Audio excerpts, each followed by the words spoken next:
Mashiach also suffered for us. Because we was called because Yahushua suffered for us.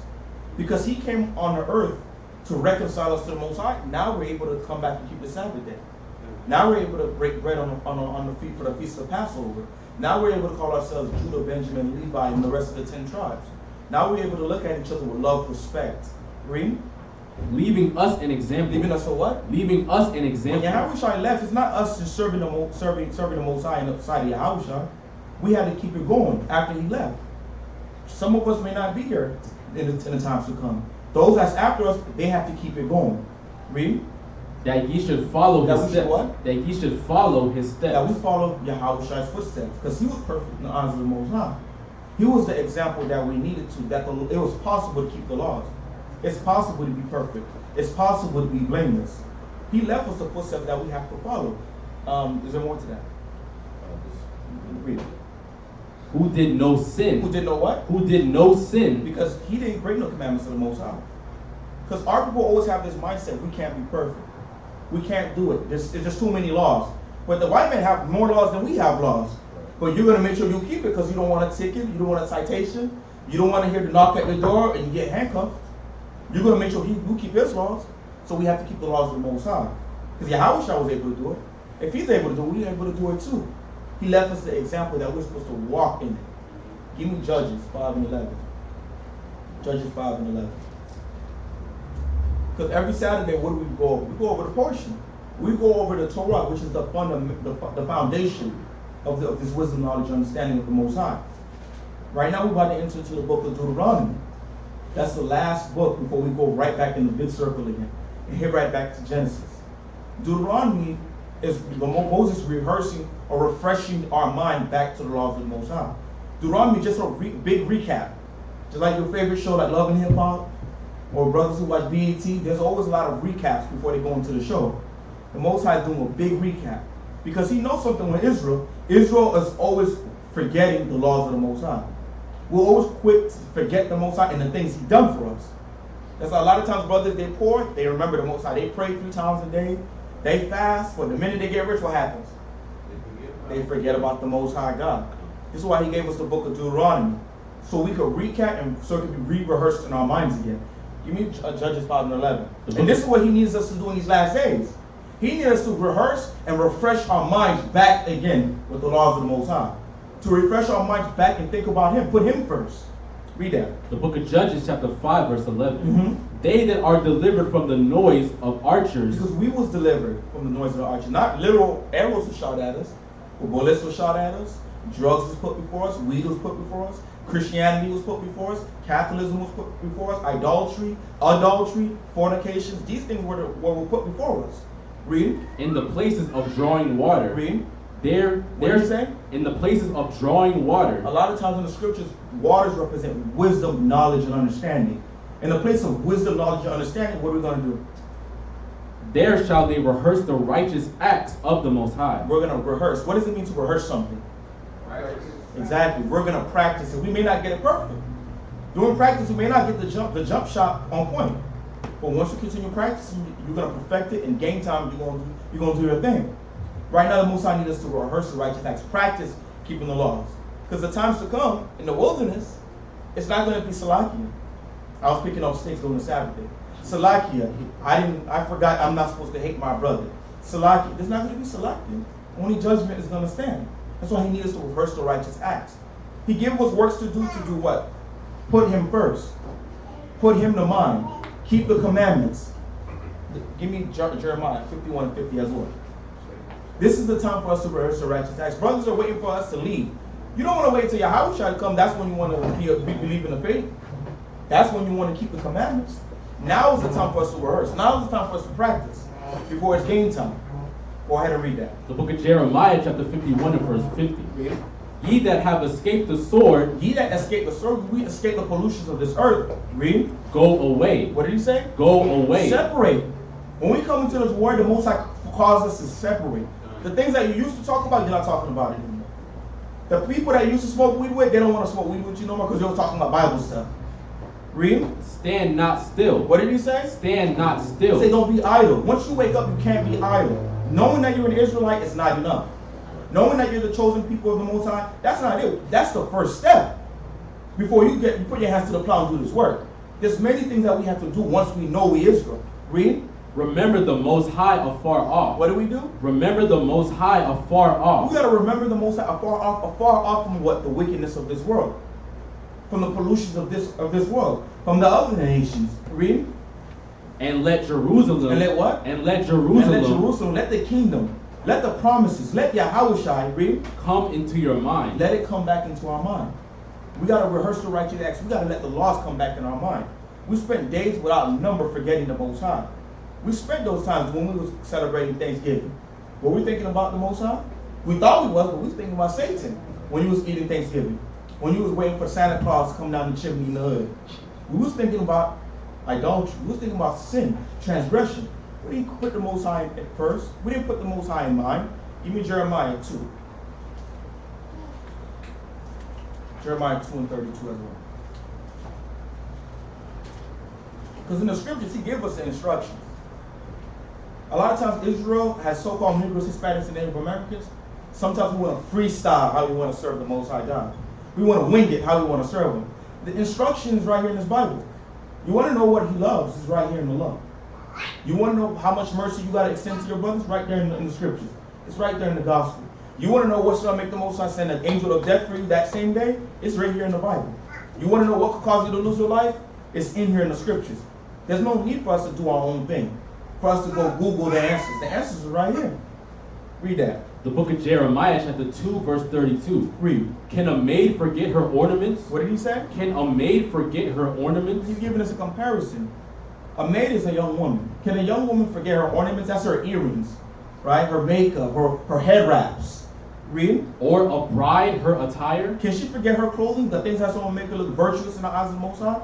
A lot of times, you know, as brothers, when we have a spouse, a lot of times we late because they want to make sure they're beautified, they're on point.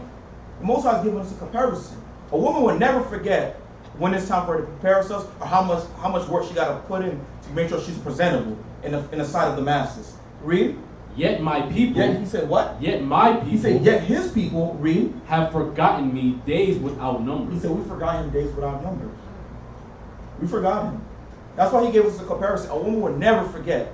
It's time for her to get herself right, look apart, and on point. But our people, we forgot him. We turned our back against him. Because where's the Lord found at? Where's the wisdom of the Most High found at? Where is he found at? Those of you that's been in the portion, you know I'm gonna ask questions. Don't look at me and start speaking Spanish. We all speak English. Where is he found at? In the Bible. If we want to seek the Most High, where do we gotta go? We gotta read the scriptures. We gotta let him come back to the mind. If you want to put the Most High back in your mind, you gotta start reading the scriptures. You gotta start going over the law, going over the prophets, going over the history, going over the gospel. Give me Psalms 40 in verse 7. You ready there? All right, come. The book of Psalms, chapter 40, verse 7. Read. Then said I, Read. Lo, I come in the volume of the book. No, you come at the mouth of T.D. Jakes. In the volume of the book. Joel Osteen. In the volume of the book. In the mouth of the bishops in church. In the volume of the book. He says he comes in the volume of the book. Some of us think we have to go die and go to heaven to get the instruction of Most High. It's right here. All the instruction that we need, the keys to prosper and take over this world one day, is right here in this Bible. It's all in the pages. Sometimes some of us, we don't read our Bible, it collects spiders and dust. Sometimes we haven't read it so long, when we read it for the first time, it's like the words are flying out. But the instructions is right here. The instructions we need to prosper, for our prosperity, is right here in this Bible. We just have to start reading. We got to take the first steps and read it again. Proverbs 8 and 32. Proverbs 8 and 32. It's right here. For you to forsake the Bible is you forsaking the Most High. If you forsaking his wisdom, knowledge, and understanding. Proverbs 8 and 32. The book of Proverbs, chapter 8, verse 32. Now therefore hearken unto me. What did he say? Now therefore hearken unto me. He said, hearken unto me, read. O ye children. O ye children, read. For blessed are they that keep my ways. He said that what? Blessed are they that keep my ways. He said you're blessed when you keep the ordinances that's written in the scriptures. When you look at our lives, the things that we go through as a people, why do we go through it? Because we're cursed. Because we did what? We turned our back on the Most High. We rejected his holy Bible. Read. Hear instruction. Hear what? Hear instruction. Hear instruction. When you go out and tell Jake he can't have his pants below his behind, you don't want to hear instruction. When you tell our brothers you can't smoke weed, you need to give them rocket science before they stop smoking weed. Even though it's simple in the scriptures, you defile the temple, you're going to be destroyed. It's simple. The Most High needs us to hear the instruction. Read. And be wise. And be what? And be wise. It's going to turn us wise again. The nations are going to look at us and say, this is a wise people, a knowing people. Read. And refuse it not. And do what? And refuse it not. And refuse it not. Why do you think he got to tell us don't refuse it?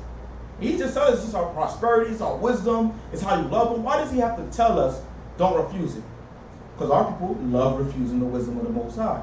We always say, I know he said this, but I feel we want to do our own thing. Read. Blessed is the man that heareth me. He said, blessed is the man that heareth him. Read. Watching daily at my gates. Doing what? Watching daily at my gates. Seeking the wisdom of the Most High. Seeking the Most High. Finding out better ways to enhance the Sabbath days. Enhance the Passover. Enhance the feast days. Make it more educational or more likable to the children. Because sometimes they don't have as much attention as us. Making it more appealing to the youth.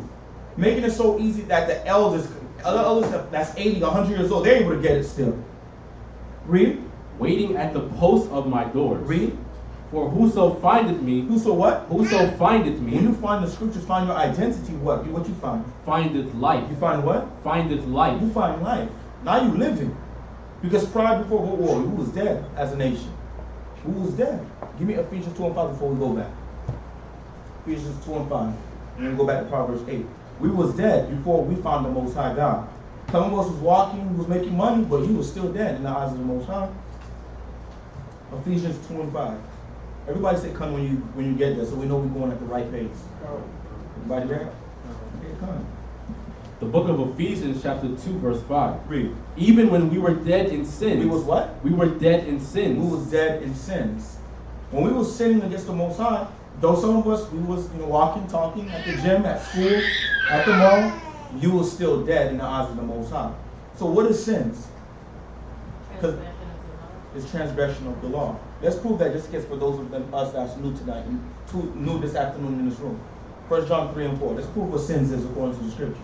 Because he said, because of sins, we was dead in his eyes. When we find the Most High, now we have life. So let's find out what sin is according to the scriptures. Read. The book of 1 John chapter 3 verse 4. Read. Whosoever committed sin. Who do what? Whosoever committed sin. Read. Transgresseth also the law. When you sin, you break the laws. Why? Read. For sin is the transgression of the law. Because sin is when you break the commandments of the Most High. Sin is not you forgetting to tell somebody good morning. That's not sin. That's bad manners, but that's not sin. Sin is you not appearing before the Most High on the Sabbath day. Sin is our women not wearing dresses, our brothers not wearing their fringes, not wearing their beards. Sin is when you won't forgive your neighbor.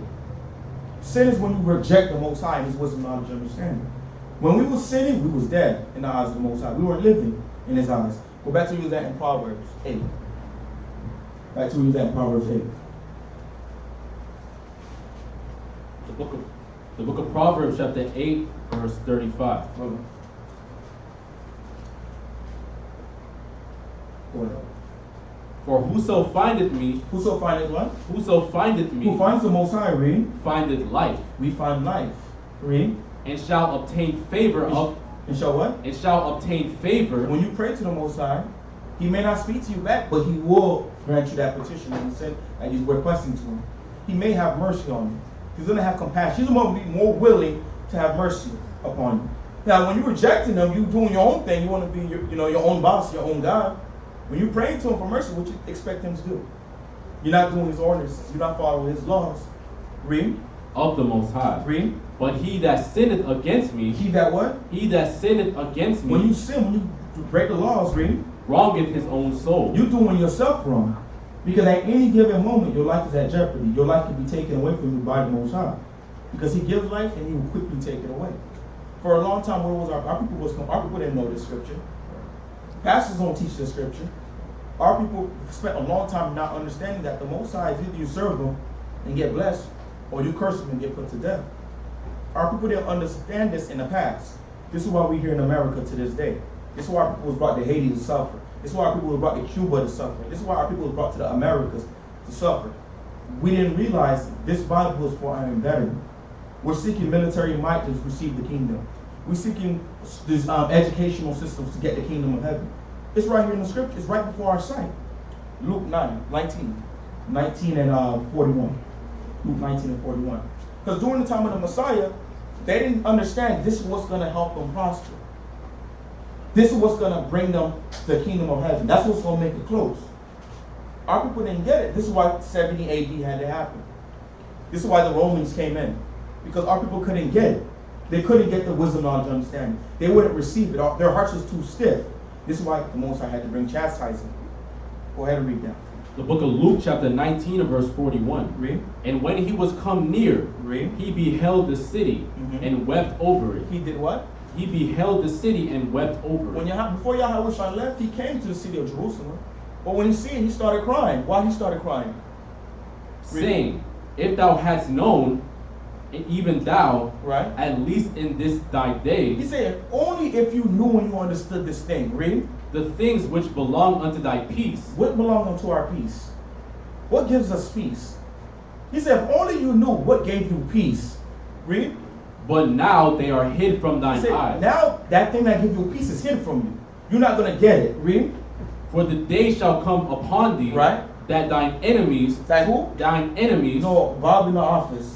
thine enemies, But Billy gave me $5 to catch the bus. thine enemies, He invited me over to eat barbecue and spare ribs next door. thine enemies, Now thy enemies, the same ones who give you tickets, when you're going 5 miles over the speed limit, read. shall cast a trench about thee. Now he's going to siege you. Now your enemies are going to come in because you didn't know what gives you peace. Read. And compass thee round, Read. and keep thee in on every side, Read.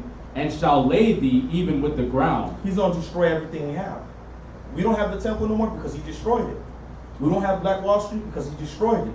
We don't have a lot of black-owned businesses in America because he destroys everything that we love. Our children, we don't even get to enjoy them, a lot of our people, because they're already locked up. They're turned to homosexuality because the white man makes homosexuality cool. Because we didn't desire our peace. We didn't know what belongs to our peace. Let's get Luke 3 and 13. Let's find out what it is that we was missing. Because those of us in this room today, we here because we're tired of going through the curses.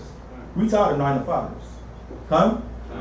Okay, come. I'll praise this. Everybody had a rough week this week. Come. We're here because we want the kingdom. We can see it coming. We want to know what it's like to walk through the streets of gold. What's it like to see our children play in the streets? Nobody's going to kidnap them. They have their fringes.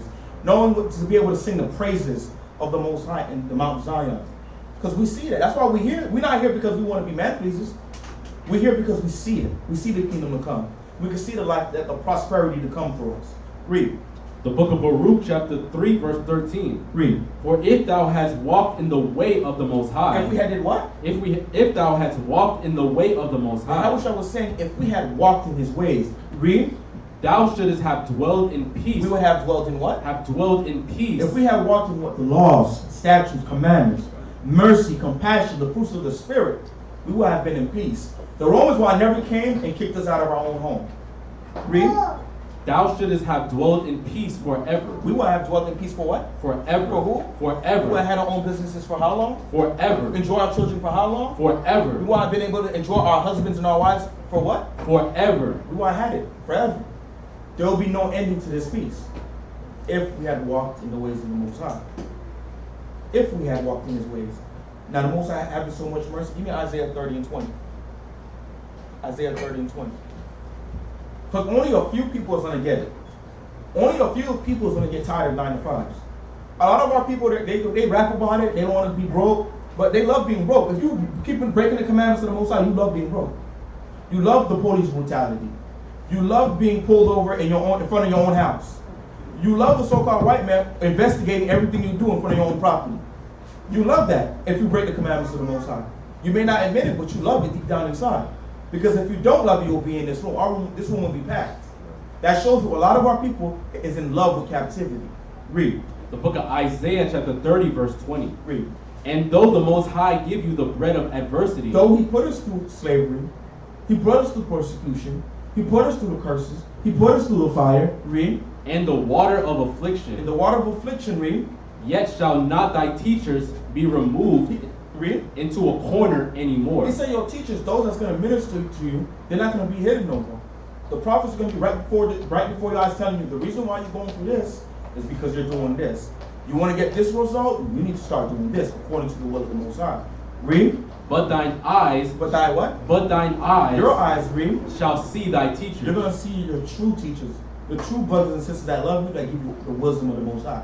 When you fall short, the brother going to tell you, okay, you broke this commandment, that's why you're going through this. With love, mercy, and compassion.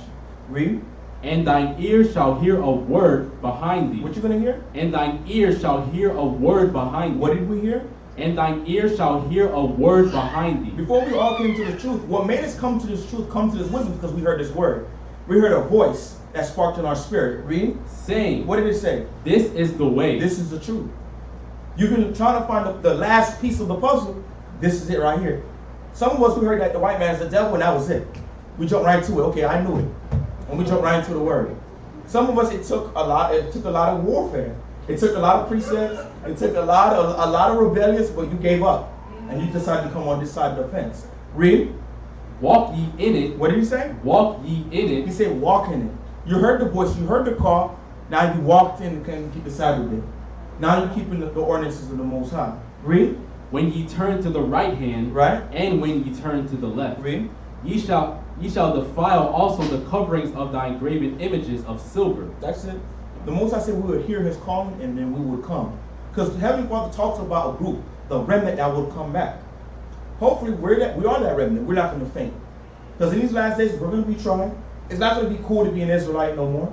It's not going to be cool to say Shabbat Shalom. Some of us are going to forget that we know the Hebrew. We're going to forget that what Brother Judah teaches, the Aleph Bet. You're going to deny it. But some of us are going to stay strong to the end because of their love for the Most High, because that vision to come. Give me that in Psalms 24 and 6 as well. Psalms 24 and 6.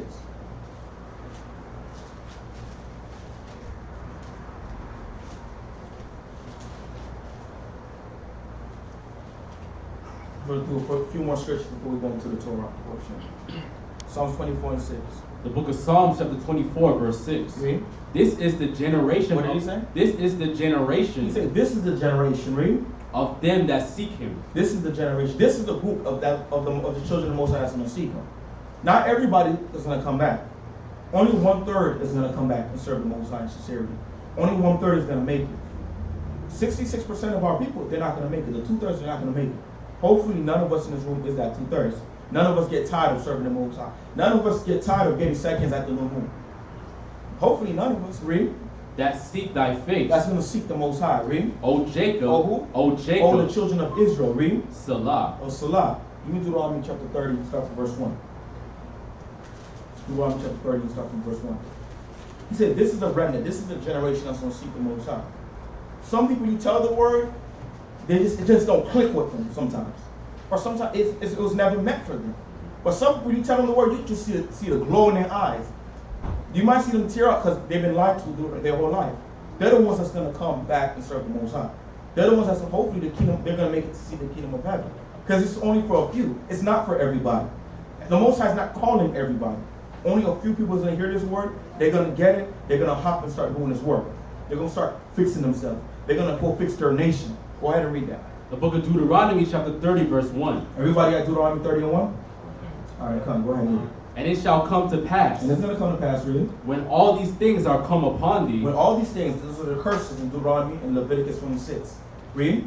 the blessing and the curse, The blessings and the cursings. Read. which I have set before thee, Mhm. and thou shalt call them to mind upon all the nations. We're going to do what? Thou shalt call them to mind upon all the He nations. said we're going to call them to mind among all nations.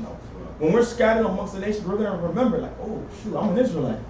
Then we're going to start rehearsing the righteous acts. Then we're going to start keeping the commandments. Some people say we're not supposed to keep the commandments in Babylon because we're in captivity. The Most High says amongst them, that's when we're going to start keeping the commandments. That's when we're going to start rehearsing it. That's when the pieces are going to come together. Read.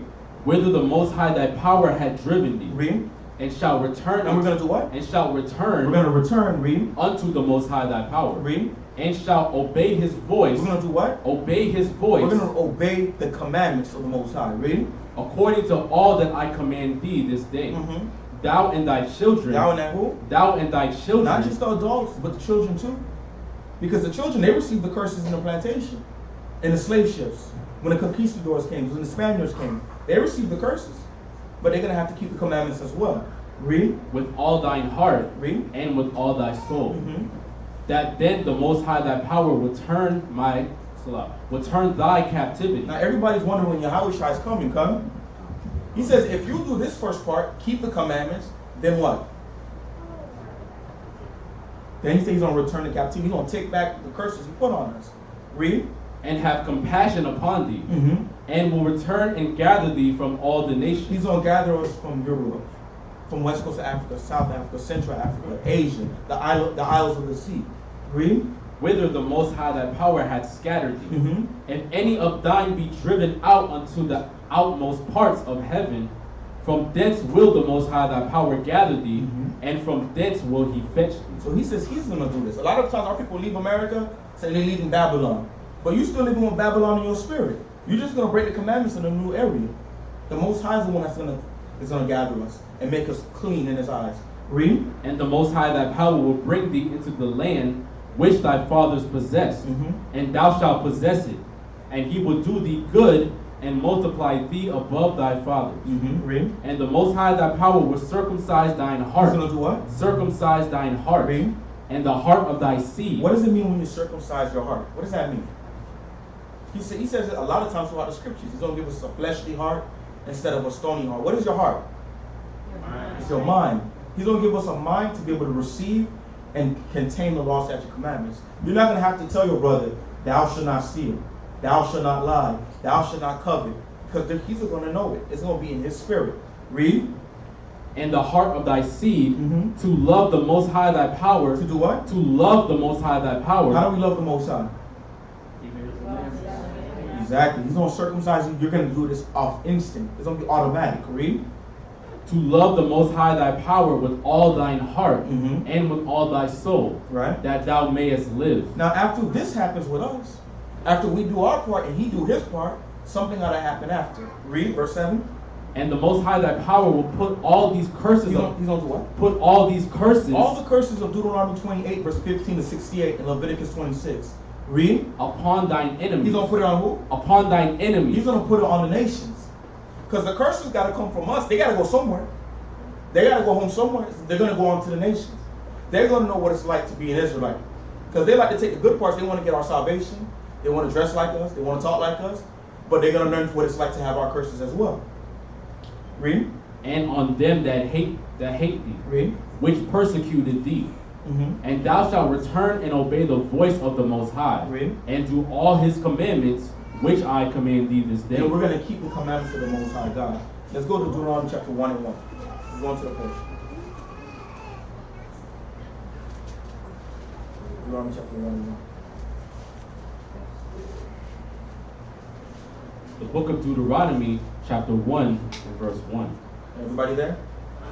Now the book of Deuteronomy is taking place shortly before the children of Israel get into the land. Right? This is roughly 1410 BC. Roughly right before we get into the land. The book of Deuteronomy is the Most High using Moses to refresh our minds with the laws. And Moses gives us his last speech before he goes with the Most High. And in the Israel interest into the land. Go ahead and read.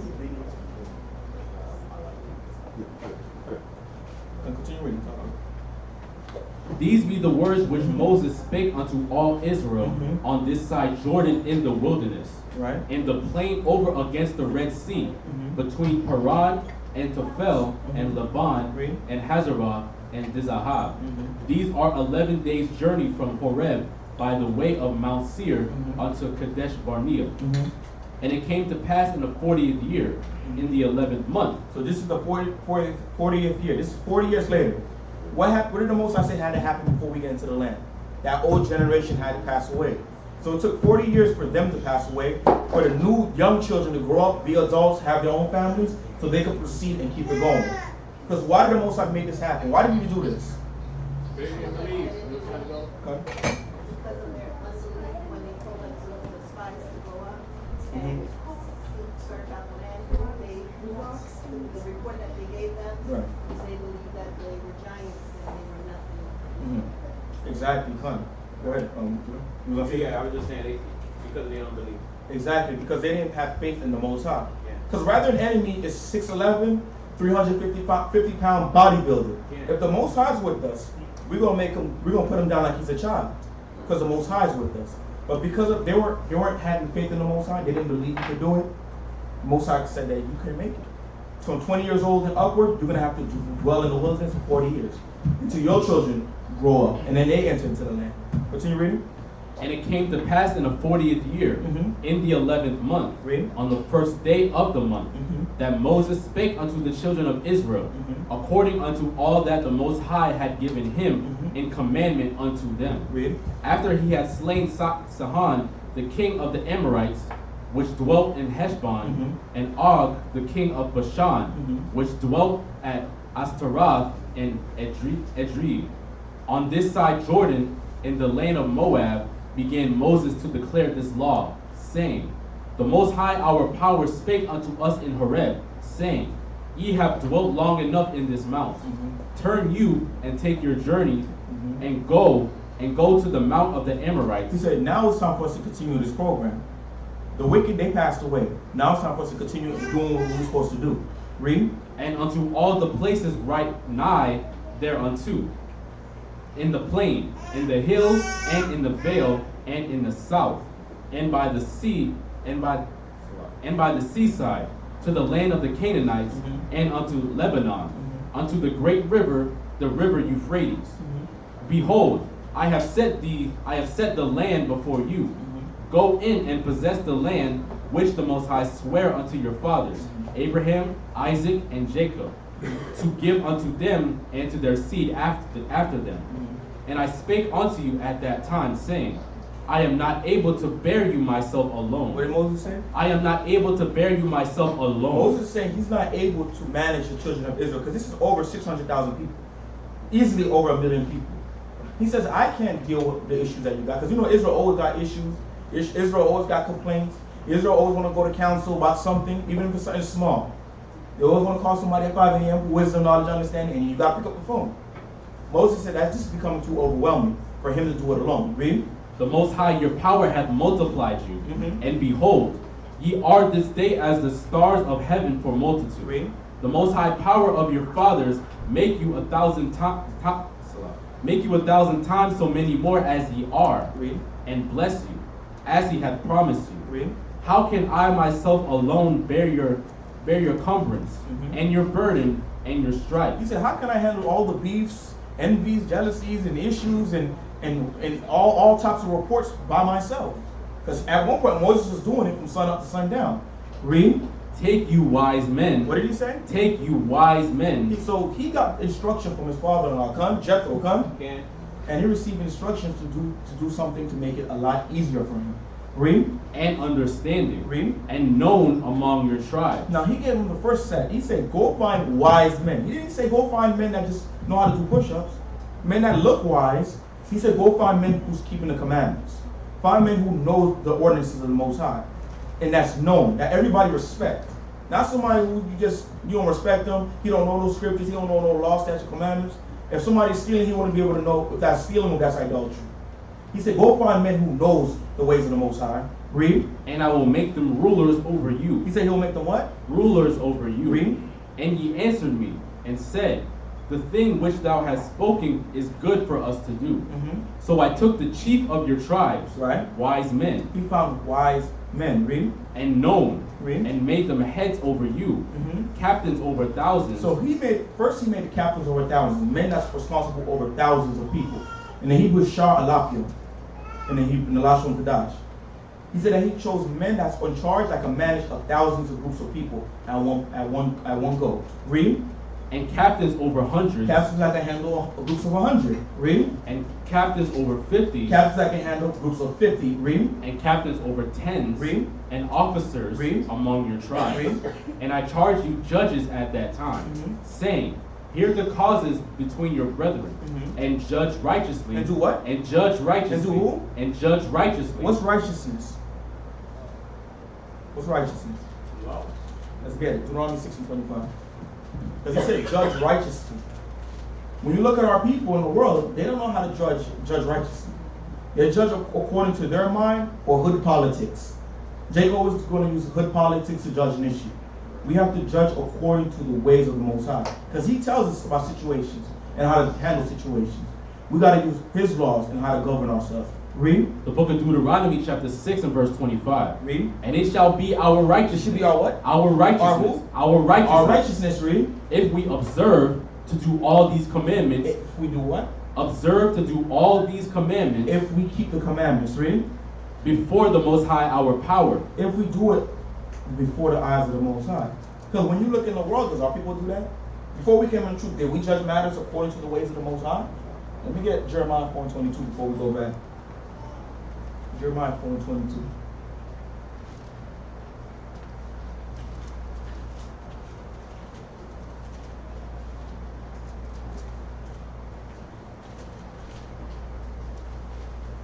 The book of Jeremiah chapter 4 verse 22. For my people is foolish. So he said our people is what? Is foolish. At one point we was what? Is foolish. We was foolish. Sometimes when we used to judge matters in the world, we make it worse. And then you want to block the person's number because you don't want to get the smoke when they call you back. Because you judged the issue incorrectly. Read. They have not known me. We didn't know the Most High. Our people don't know the Most High in the world. That's why in America, you see the criminals, they get off free. They murder a brother or a sister, and then they get off free, hands free. And according to the ways of the Most High, the laws, it's life for what? For life. You steal something, you're supposed to give double on that. America don't judge according to the ways of the Most High. Read. They are sottish children. They are what? Sottish children. Read. And they have none understanding. They don't have understanding. Read. They are wise to do evil. They are what? They are wise to do evil. The Most High tells us, find men who's wise according to His ways. But in the world, they're wise to do evil. Read. But to do good, they have no knowledge. Jake don't know how to keep the Sabbath day. He knows how to roll weed 5 different ways. But he don't know how to keep the Sabbath days of the Most High. He don't know how to burn incense. You talk about incense, you think it's some type of weed. Our people don't have wisdom according to the ways of the Most High. This is why we got to come back and keep the commandments. That's what makes us wise. Let's go back real quick to Deuteronomy. I want you to start back at 15. The book of Deuteronomy chapter 1 verse 15. So I took the chief of your tribes, wise men, and known, and made them heads over you. Made them what? Heads over you. Captains over thousands, and captains over hundreds, and captains over 50s, and captains over 10s, and officers among your tribes. And I charged your judges at that time, saying, hear the causes between your brethren, and judge righteously, between every man and his brother. Right. So when you look at our communities, do we have this system to judge issues? Because the Most High took it away from us. At one point we had firm, stable structure on how to deal with issues in our communities, how to deal with ourselves amongst the body, how to deal with nation and nation. We had this wisdom. But because we rejected the Most High, He took it away from us. You know Isaiah 3 verse 1. He took it all away from us. But in these last days, what is He doing? He's bringing back the order. He's bringing back the discipline. He's giving us back structure again in these last days. Right now, all we're doing is practicing it. We're trying to perfect it. Because we have a lot more work to do. It's still flaws, but we're still rehearsing the righteous acts now. Go ahead and get to Isaiah 3:1. The book of Isaiah chapter 3 verse 1. Read. For behold, the Most High, the One of hosts, though take away from Jerusalem. He's going to do what? Take away from Jerusalem. He's going to take away from us. Read. And from Judah, the stay and the staff. Read. The whole stay of bread and the whole stay of water. Read. The mighty man. He's going to take away from who? The mighty man. He's going to take away the mighty man. If King David was alive today, do you think the white man would shoot down our brothers in the street? King David would be in that White House. If Samson was alive today, do you think they'll be messing around with the Cubans in Cuba? They wouldn't do that. Because they know that we always have judges. We have saviors the Most High would use, and He'll be on their side to deliver us. They wouldn't do that if these mighty men was alive. Read.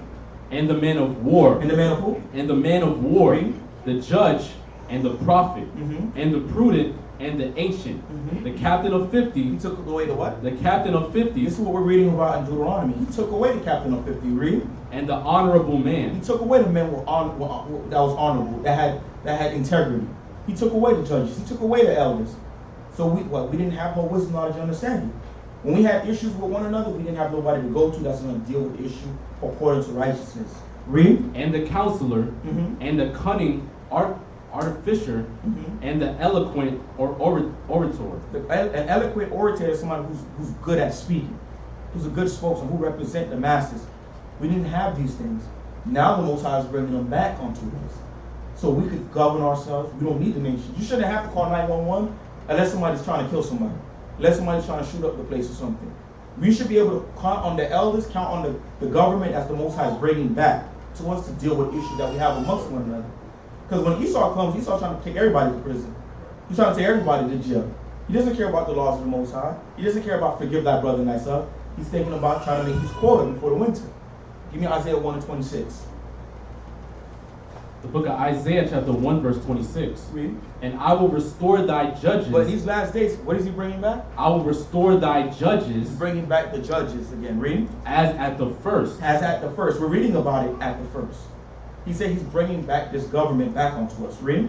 And thy counselors. And that who? And thy counselors. Your elders. Read. As at the beginning. As at the beginning. It's going to be as gloriful as much as it was in the beginning.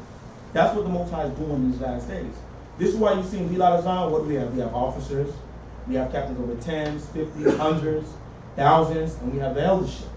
That's according to the ways of the Most High. So some people, they don't like the idea of this, right? The Most High did this not for us to be lords over anybody, because we're all servants. We're all trying to strive for that kingdom, which is the kingdom of heaven. When you look at your officers and captains and elders and etc., you look at them as your aid, your help. Because we're your servants. We're here to work for you. There's no use of us if there's no you. We're here to help our people according to the ways of the will of the Most High. Give me Romans 13:1. Romans 13:1. Because sometimes you see our people, they get high-minded. They think you're becoming an emperor. The Most High is raising you up to be a lord or a god over the people. The Lord is raising us up to be shepherds over the flock, to tend to the sheep, bring the sheep to the wisdom, knowledge, and understanding, feed them with the wisdom of the Most High. Go ahead and read that Romans 13. The book of Romans chapter 13 of verse 1. Let's read. Let every soul be subject unto the higher power. He said, because we're here for your betterment, because we're here to feed you with wisdom, because we walk in the name of the Most High, he said, let every soul, let every life be what? Be subject unto the higher power. He said, let's be subject unto the higher power. You see, some people say you're supposed to obey the law of the land.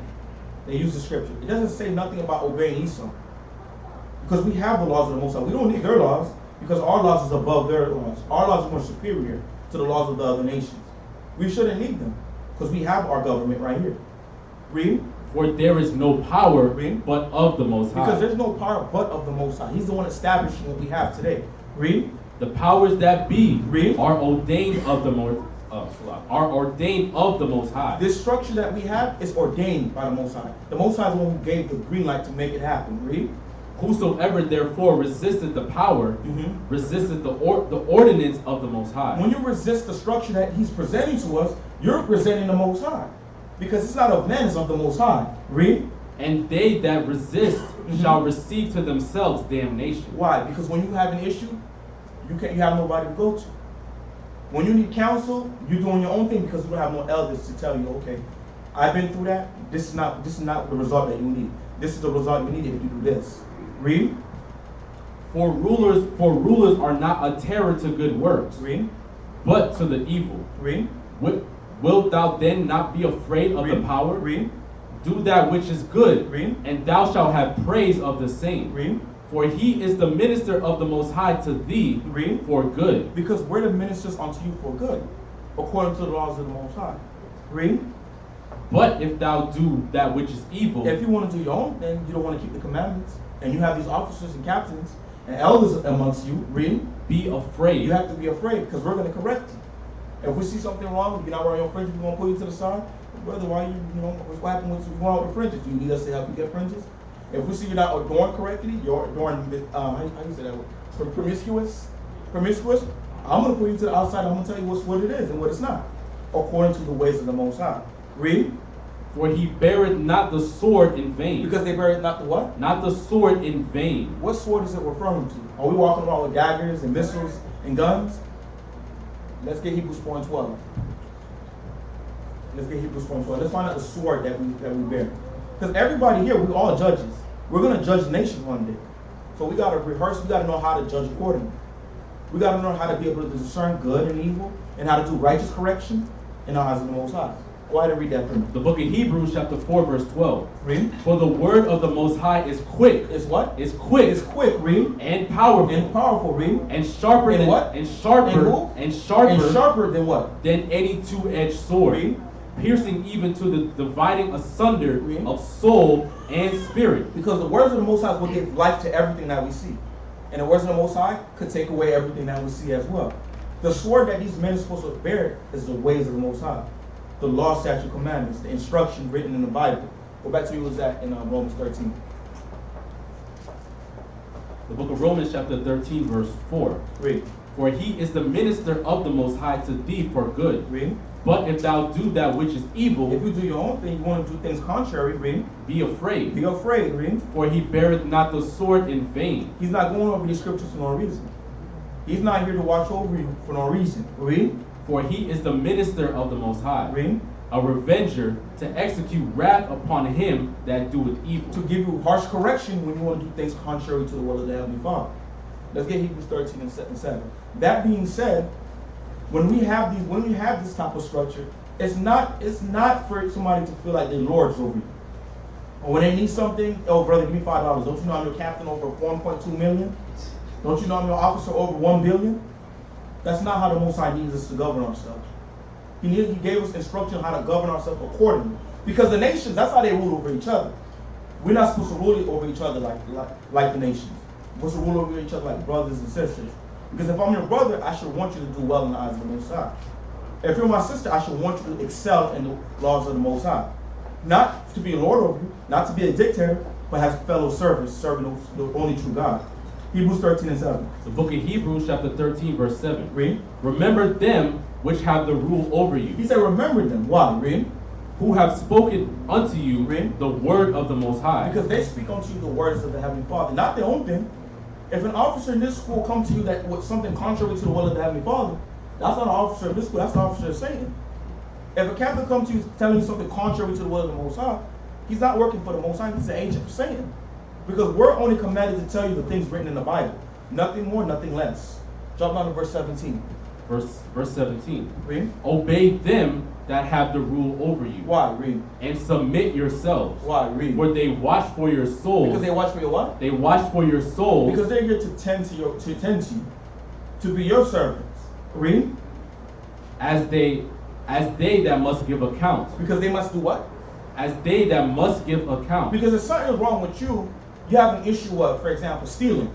And we see you have an issue of stealing, and we don't say nothing. We're not on our P's and Q's about this issue you're dealing with. Eventually, you're going to go to steal somebody's car. Eventually, that person may shoot you. And then we're going to be responsible because we should not have seen that.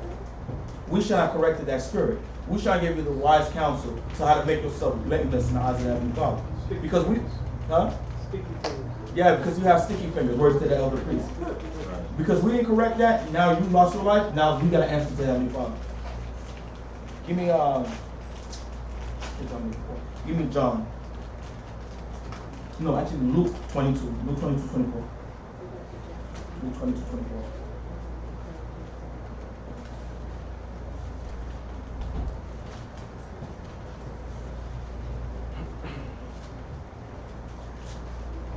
The book of Luke chapter 22 and verse 24. Everybody there? Luke chapter 22, verse 24?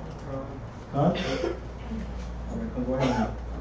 And there was also a strife among them, Mhm. which of them should be accounted the greatest. So amongst the disciples of Yahushua, they were beefing and arguing, saying who's going to be the chief man? Who's going to have the most rank? Read. And he said unto them, What did he say? the kings of the Gentiles exercise lordship. The kings of the who? The kings of the The Gentiles kings of the other nations, the governments of the other nations, read. exercise lordship Mhm. over them. They worry about who are they over? Who's under them? How many men they could have under their command? That's what the heathens do. Who can they make do this and do that, do this and do that? The nations do that. They worry about that. Read. And they that exercise authority upon And them, they exercise what? authority upon them, Read. are called benefactors. They're called benefactors. We're not supposed to be benefactors. We're supposed to reject the ways of the heathens. We can't operate that way. Read. But ye shall not be so. He said you should not be what? Ye shall not be so. Read. But he that is greatest among you, Right. let him be as the younger. He said, if you're great, if you feel like you're great in the spirit, well, humble yourself down to be the younger. Be ready to take correction just in case you slip up. Read. And he that is chief, Right. as he that doth serve. He said, if you feel like you're chief, if you up here, you should be willing to come down there and serve the people. Because the greater you are, the more humble you have to be in the eyes of the Most High. Before we continue this, give me Sirach 3:18. Sirach 3:18. When you go in the world, our people have an issue with being led. There's nothing wrong with being led. When you was a child, you had to be led to learn how to talk, led how to walk, learn your ABCs, 1, 2, 3s. In this walk, you have to be led as well. All of us, by one person or another, we have to be led and we have to be walked. Go ahead and read that. The book of Sirach, chapter 3, verse 19. 18. 18. The greater thou art, Right. the more humbled thyself. The greater you are in the eyes of the Most High, as you grow in the spirit, you grow in this walk, that's the more humble you have to be. Because we're going to get there why you have to be more humble. Read. And thou shalt find favor before the Most When High. you stay low, you stay in your lowliness, you stay meek, you be a servant for the people, you're going to get favor from the Most High. Because Moses was the man. He was the first man out of all the prophets. But Moses didn't exalt himself. He didn't put himself as he's the emperor, the Lord of lords, kings of kings, conquering lion of Levi. He didn't do that. He was a servant unto the people. What they needed, he tended to. When they went off, he even prayed to them, prayed for them. That's how we have to mimic his footsteps. We have to mimic these examples. Go back to you was at in Luke.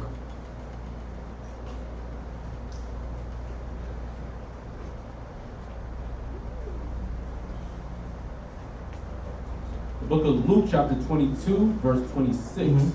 But ye shall not be so, We can't be that way. We gotta be in lowliness, meekness, stay humble, read. but he that is greatest among you, Right. let him be as the younger. Let him be as the younger. Read. And he that is chief, as he that doth serve. Read.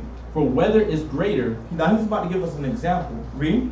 he that sitteth at meat, or he that serveth? Now he's asking at a function, right? Who's the greatest at the function? Those that's sitting at the power table, or those that's bringing the Hennessy and the food to those that's sitting at the power table? Who's greater? Those that's sitting or those that's serving? No, in this parable, he's gonna tell us. Read. Is not he that sitteth at meat? Because naturally, the ones that's sitting down and you have to bring the Hennessy and the cups to them, they're greater than you. You're serving them. But what? Read. But I am among you. But he said, but me, Yahweh had all the power, all the wisdom, knowledge, and understanding. He said, but him, read. As he that serveth. He said, I'm serving. So if he got to serve, he's greater than every man, woman, and child in this room. What do we have to do? We have to be a servant. We have to serve. We have to be willing to serve one another. Read. Ye are they which have continued with me in my temptations. Because we're going to be tempted. We have to continue in this spirit. Philippians 2 and 3. Philippians 2 and 3.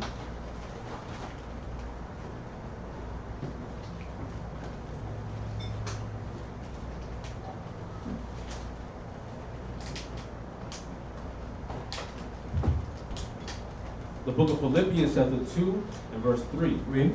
Let nothing be done through strife, Because nothing in this room, nothing unless this body or in the nation of Israel should be done for strife. Look at me, look at me. We shouldn't have that spirit. Read. or vain glory, Or vainglory. You want to exalt yourself. Read. but in lowliness. But in what? But in lowliness But in lowliness. Read. of mind. Of mind. Read. Let each esteem. Let each what? Let each esteem. No, tear it down. Is esteem Read. other better than themselves. The more you esteem yourself, you should want that times 2 for your brother or sister. You want to be perfect, you should want to see your brother blameless, without spot, before the eyes of the Most High. Give me James 3 and 1. James 3 and 1. There's a reason why the Heavenly Father tells us not to exalt ourselves, not to exercise lordship or be benefactors like the heathens. Because the greater you are, there's a higher responsibility. When you look at Moses, the only thing he did was slip at the tongue. What happened? He lost the kingdom.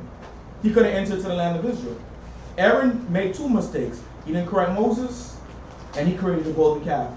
He couldn't enter to the land of Israel. And they walked with the Most High. They know the Most High better than us. Read. The book of James, chapter 3, verse 1. Read. My brethren, Read. be not many He masters, said, don't be many masters. Don't worry about trying to be the top shot caller. Read. knowing that we shall receive the greater Because you're condemnation. going to what?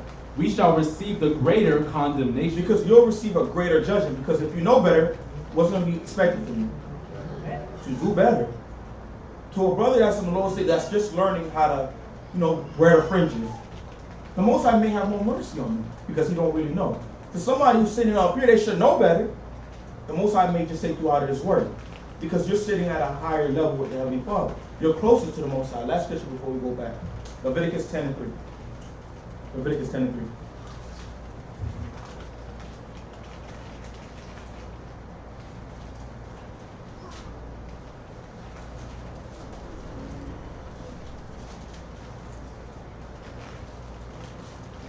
The book of Leviticus chapter 10.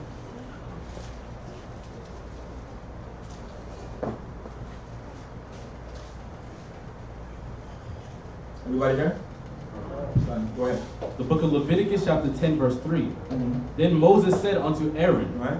This is it that the Most High spake, saying, Read. I will be sanctified. You say it will be what? I will be The sanctified other word for sanctified is being separate, holy, or respected. Read. in them that come nigh me. Yeah, the Most High is demanding respect. The closer you are to the Most High is not asking for respect. He's not asking for it. He's demanding it. So the closer you are, we're close to nation in the eyes of the Most High. He demands his respect. We can't do what the nations do. You can't do what Jake and the world do, because you're held at a higher expectation. All of us in this room is held at a higher expectation in the eyes of the Most High. He says read that again one more time. I like that scripture. One more time. The book of Leviticus chapter 10 verse 3. Read. Then Moses said unto Aaron, Mhm. This is it that the Most High spake, Mhm. saying, I will be sanctified in them Mhm. that come nigh me, Read. and before all the people I will be glorified. Because he wants to be glorified through you amongst everybody upon the face of the earth. He says, I will, not maybe, not I should, not when you feel like it. He says, I will be sanctified. I will be respected to those of you that come nigh unto me. Let's go back to where we was at in Deuteronomy chapter 1.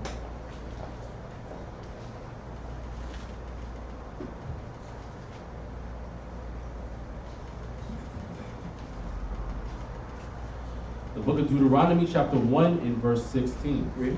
And I charge your judges at that time, saying, Hear the causes between your brethren, and judge righteously between every man and his brother, and the stranger that is with him. Ye shall not respect persons in judgment, but ye shall hear the small as well as the great. So when he says don't have respect of persons, what does that mean? Have respect of persons. What does that mean? It means to have favor. Because he's here, he's rich, he got the stacks, he's a high value man, word to Kevin Samuels, and this person, he barely has a dollar in his pocket. You can't pervert the judgment because he's great and he's small. The same way you'll keep that same energy with this brother, you gotta keep it with this brother as well. You gotta judge it equally across the board. Read. Ye shall not respect persons in judgment, but ye shall hear the small as well as the great. Read. Ye shall not be afraid of the face of man, for the judgment is the Most High. You can't be afraid of how somebody's gonna feel. Sometimes the Most High may reveal something to us, and we may have to judge the matter. You can't be afraid of how this person may feel. He may block your number, or she may block your number, because you're only originating the words of the Most High. You're the Most High's living voice message to the people, because you're only going to tell them what He says, not what you say. Read. Ye shall not be afraid of the face of man, for the judgment is the Most High. Read. And the cause that is too hard for you, bring it unto me, and I will hear it. So there's a tier system. If an officer can handle a situation, he'll bring it up to the 10. If the 10 can handle it, 50. If the 50 can handle it, 100, 1,000. Even for our members in this body, if an issue is brought up to you, that don't mean just bring it to me. You're the judge. You're supposed to judge the people as well. You're supposed to be your brother's keeper. Give me 1 Corinthians 6:1 before we go back. 1 Corinthians 6:1. That's not only on us. That's for everybody in this room.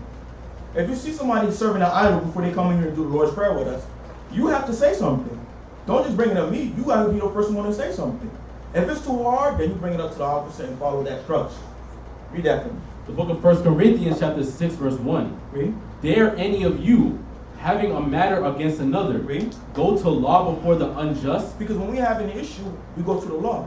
If you see something, you gotta do something about it. You can't wait for it to manifest into something worse. And now, oh yeah, I did see him serving an idol for the Sabbath. That's why the Most High brought fire into the school. Read. And not before the saints? Read. Do ye not know that Read. that the saints shall judge the world? Because we're going to be responsible to judge every province upon the face of the earth one day. all the governments upon the face of the earth. They're going to have to come to us for answers. Read. And if the world shall be judged by you, If we're going to judge the nations, read. are ye unworthy to judge the smallest matters? Are you unworthy to tell your brother he's supposed to wear his fringes? Saturday is a Sabbath, not going to H&M for the discount? Are we too unworthy to do something like that? Read. Know ye not that we shall judge angels? Read. How much more things that pertain to this life? How much more do the things pertain to this life? Go ahead, sis. In regards to the part about being afraid in their looks, Ezekiel 26. Let's get Ezekiel 26. Ezekiel 26. I want Leviticus 5:1 after that. So let's get Ezekiel 26.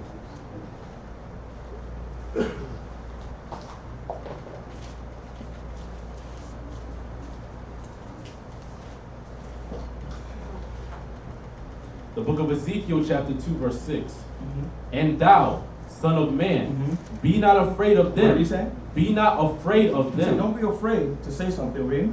Neither be afraid of their words. Right? Though briars and thorns be with thee, Right? and thou dost dwell among scorpions. He said, even if you're in a sticky situation, a situation you don't even want to be in, it's that wicked. It's just wicked. You don't even want to have no part in this situation or judge the situation. Read. Be not afraid of their He words, said, don't be afraid of what's going to happen. Don't be afraid of the outcome of the situation. Read. nor be dismayed at their looks, Read. though they be a rebellious house. Read. And thou shalt speak my words unto them. We're going to have to do what? Speak my words unto them. Because even though it's a sticky situation, it's a harsh one, fighting may happen, you don't know how it might go, right or left. But you're still going to have to speak the words of the Most High at the end of the day. Read. Whether they will hear, Rather they're going to listen to you, read. or whether they will forbear. Or rather they're going to forbear. Leviticus 5:1. Because at the end of the day, you still got to make sure your hands is clean when you judge the issue. Because if you see your brother serving an idol, for some reason, I don't know why I'm saying that. Maybe somebody was serving an idol today. I don't know. If you see your brother serving an idol and you don't say nothing, that means you're okay with your people serving idols. If you see your brother stealing, that means you're down with stealing. You see your brother committing adultery or your sister committing adultery, that means you're okay with adultery happening amongst our people.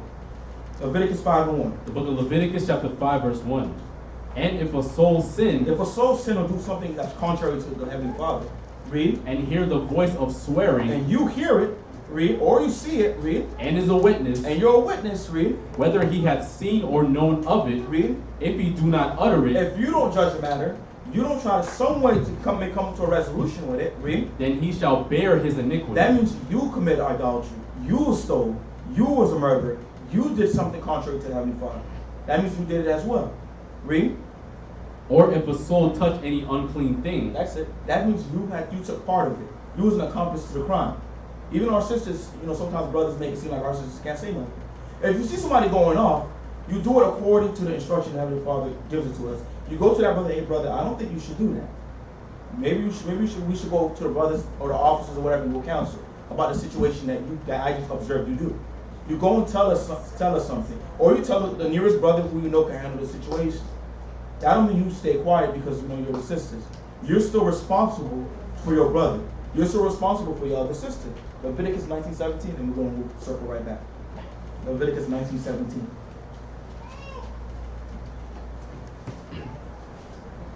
the book of Leviticus chapter 19 and verse 17. Read. Thou shalt not hate thy brother in thine heart. Because that's you showing hate.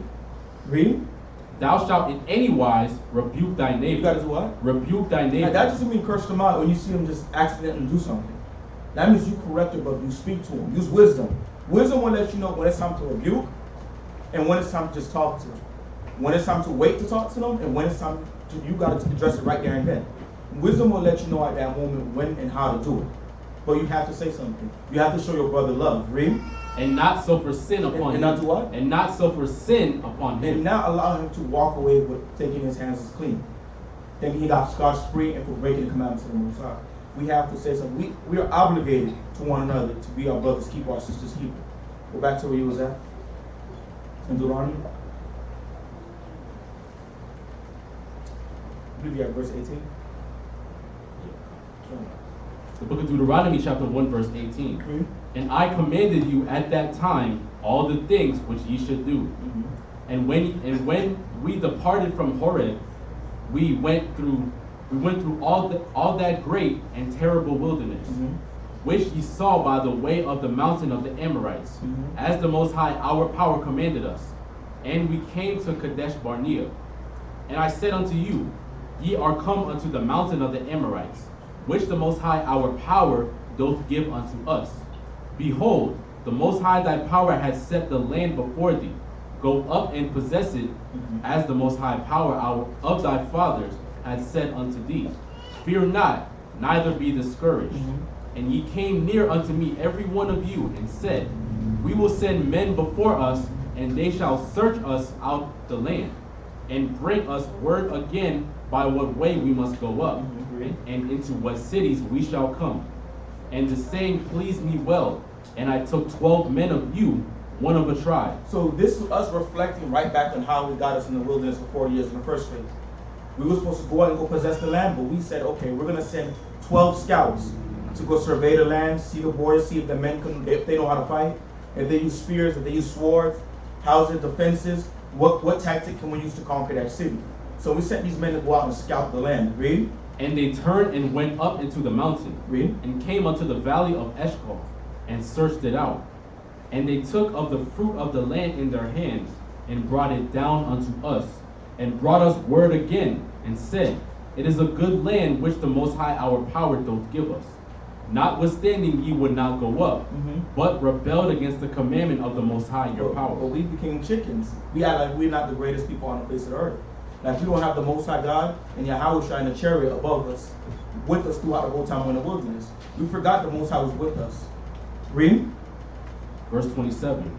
And ye murmured in your tents, and said, Because the Most High hated us, he hath brought us forth out of the land of Egypt, to deliver us into the hand of the Amorites, to destroy us. Whither shall we go up? Our brethren have discouraged our hearts, saying, The people is greater and taller than we. The cities are great and walled up to heaven. And moreover, we have seen the sons of the Anakims there. Then I said unto you, Dread not, neither be afraid of them. The Most High your power, which goes before you, he shall fight for you, according to all that he did for you in Egypt before your eyes. And in the wilderness, where thou hast seen how that the Most High thy power bare thee, as a man doth bear his son, in all the way that ye went, until ye came into this place. Yet in this thing ye did not believe the Most High your power, who went in the way before you to search you out a place to pitch your tents in fire by night, to show you by what way ye should go, and in a cloud by day. And the Most High heard the voice of your words, and was wroth, and sware, saying, Surely there shall not one of these men of this evil generation see that good land, which I swear to give you, which I swear to give unto your fathers. So because they were rebellious, they were scared, they didn't want to go up and fight and take what was rightfully theirs. The Most High said, since you were scared to go and get it, you're just not going to see it at all. So you're going to spend 40 years in the wilderness till all of the men of this generation pass away.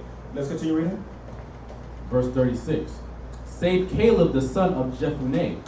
He shall see it, and to him will I give the land that he hath trodden upon, and to his children, because he had wholly followed the Most High. Also the Most High was angry with me for your sake, saying, Thou also shalt not go in thither. So Moses reminding them, even he's not allowed in the land. Because Moses got frustrated and did what? He hit the rock and he didn't give glory to who? He didn't give glory to the Most High. Read.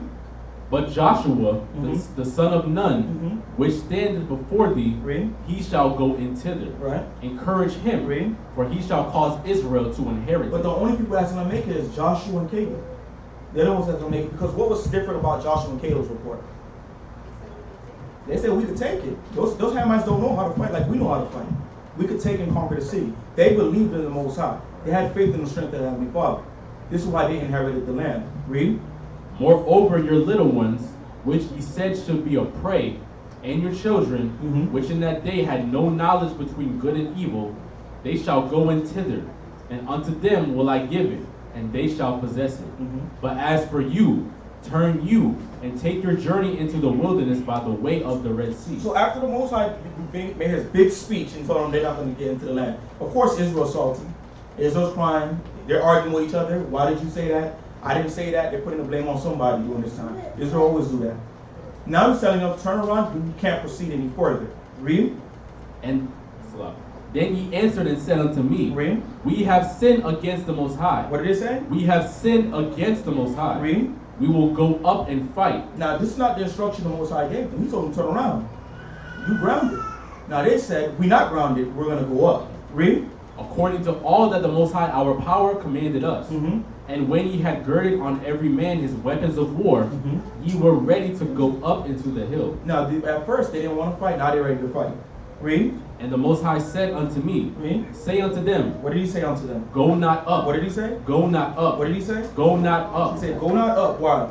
Neither fight. Read. For I am not among you. Because he's not what? I am not among Read. you, lest ye be smitten before your enemies. Now why are we smitten before our enemies?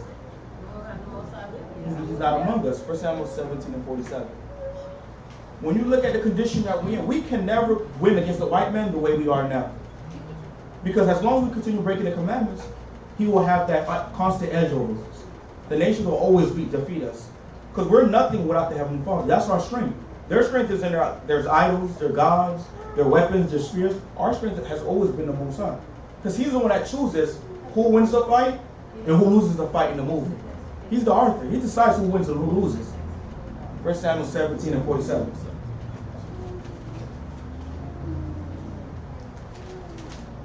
1 Samuel 17 and 47. The book of 1 Samuel chapter 17 verse 47. Read. And all this assembly shall know that the Most High saveth not with sword and spear. The Most High doesn't save with Dracos and AK-47s and bulletproof vests.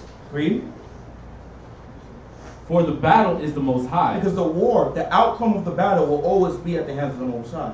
He's going to decide if this brother is going to get 100 kills or he's going to be killed. If this side is going to win or this side is going to lose. He's the one that makes the decision. Because he's not with us, he made the decision that we will lose. Let's go back real quick. Let's continue the story. We're going to go add on to some more scriptures on that. Deuteronomy 1. Let's go back to that real quick.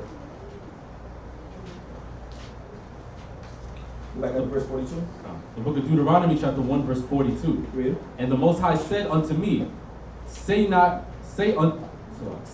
them, Go not up, neither fight, for I am not among you, lest ye be smitten before your enemies. Read. So I spake unto you, and ye would not hear, but rebelled against the commandment of the Most High, Read. and went presumptuously up into the hill. And the Amorites, And the who? and the The Amorites, Amorites, the Hamites, read. which dwelt in that mountain, came out against you, Read. and chased you, And what? and chased And you, who? and chased And you, chased you, read. as bees do. They chased you as if the police was behind you. That's what they did to our people in those times because the Most High wasn't with us. Read. And destroyed you in Seir, Read. even unto Hormah. Read. And ye returned and wept before the Most High. And we was crying as if we didn't know this was going to happen if we rebelled the Most High's word. Read Judah 5 and 20. The nations know as long as we continue breaking the commandments of the Most High, there will be no might in our hands. The Most High will not be with us as long as we continue breaking the commandments. As long as we continue freestyling and want to do our own thing. We will never have no victory over the nations. Some of us, we want to take the kingdom. We can't take the kingdom if we're not keeping the commandments. That's one of the basic principles of war for the nation of Israel. If you want to go out to war, first you got to make sure everybody's on point. Somebody can't be unclean trying to go to war. Somebody can't be dealing with the spirit of a murderer, the spirit of a liar, and they're trying to go to war. You're going to jeopardize every man's life that's next to you. Judith 5 and 20. The book of Judith, chapter 5 and verse 20. Read. Now therefore, my Adawan and governor, This is the heathens speaking to each other. What did they say? Read. if there be any error in this people, If there's any sin, any transgression, read. and they sin against their power, Read. let us consider that this shall be their ruin. This is going to be their what? Their ruin. This is going to be our destruction. This is going to be our downfall. Read. And let us go up, Read. and we shall overcome And them. they're going to know this is the time to attack. When they're eating bacon in the morning before they go out and fight, this is the time because the Most High is not going to be with them. Read. But if there be no iniquity Now, if they're perfect and blameless, read. in their nation, Read. let my Adawan now pass by. Read. Lest their Adawan, Lest their who? lest their No, Adawan, lest them. lest their Adawan Lest the Most High, read. defend them. Lest the Most High defend us. Even the nations, they understood this. If we break the commandments of the Most High won't spark a King David amongst us to go fight. He won't wake up an Ehud, a mighty Benjamin to go fight the nations. He's gonna let us get chased like bees. Give me First Maccabees 2:67 as well. Even our forefathers, they understood this. Nowadays, we don't understand it. We want to burn the police cars. We want to go. Some of our people want to join the white man, storm the Capitol, and then when they get locked up, they don't want to believe in God no more. As if the Most High told them to go do that. First Maccabees 2:67. The book of First Maccabees chapter 2 verse 67. Take also unto you all those that observe the law. What do we do? Take also unto you all those that observe the law. This is before we had the Feast of Dedication. We understood if we're going to go out and go do something, we're going to go out and go fight, we're going to go to war, we're going to go against opposition, we have to take all those that do what? Take all those unto you that observe the law. First, we got to make sure everybody have fringes. Everybody understands we have to keep the law, statutes, and commandments, and the faith of Yahweh. Read. And avenge ye. And do what? And avenge ye. Then we could go avenge, read. The wrong of your people. Then we could go avenge the wrong of our people. Then we're going to have success when we consider the Most High. If you're a liar or a thief, you just cause it the whole war to be lost. Because you're not right. Your spirit not right. Give me Psalms 18. 18 and 35 before we go right back. Psalms 18 and 35.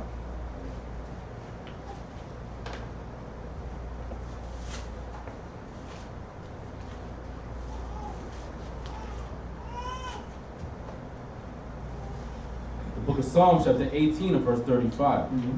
Thou hast also given me the shield of thy salvation, and thy right hand hath holden me up, and thy gentleness hath made me great. When we have this ordinances, when we apply the statutes and commandments of the Most High, then the Most High will be our strength. He's going to hold our hand. He's going to be with us. He's going to be on our side. Read. Oh, verse 37. Verse 37. I have pursued mine enemies. Then we'll be able to pursue our enemies. Read. And overtaken them. Then we're going to overtake them. Read. Neither did I turn again till they were consumed. Then we're not going to be double-minded. Well, he was a good white man. He was a good Hamite. He gave me the discount at the gas station. We won't be double-minded. Read. I have wounded them. Read. That they were not able to rise. They are fallen under my feet. For thou hast girded me with strength unto the battle. Read. Thou hast subdued unto me those that rose up against me. Thou hast also given me the necks of mine enemies. The necks of mine enemies, that I might destroy them that hate me. This is the result we will get if we come back. If we keep these feast days. If we do the ordinances. Our people don't see power in the Bible. They could see power in serving the Most High. That's why he was able to make a psalm like this in Psalm chapter 18. Because he knows there's strength in the Most High. Of course, you still got to make sure we eat right. You can't go to war and you're not eating right. You're not exercising. But we're going to have a successful outcome if we serve the Most High according to his will. Go back to that in Deuteronomy chapter 1.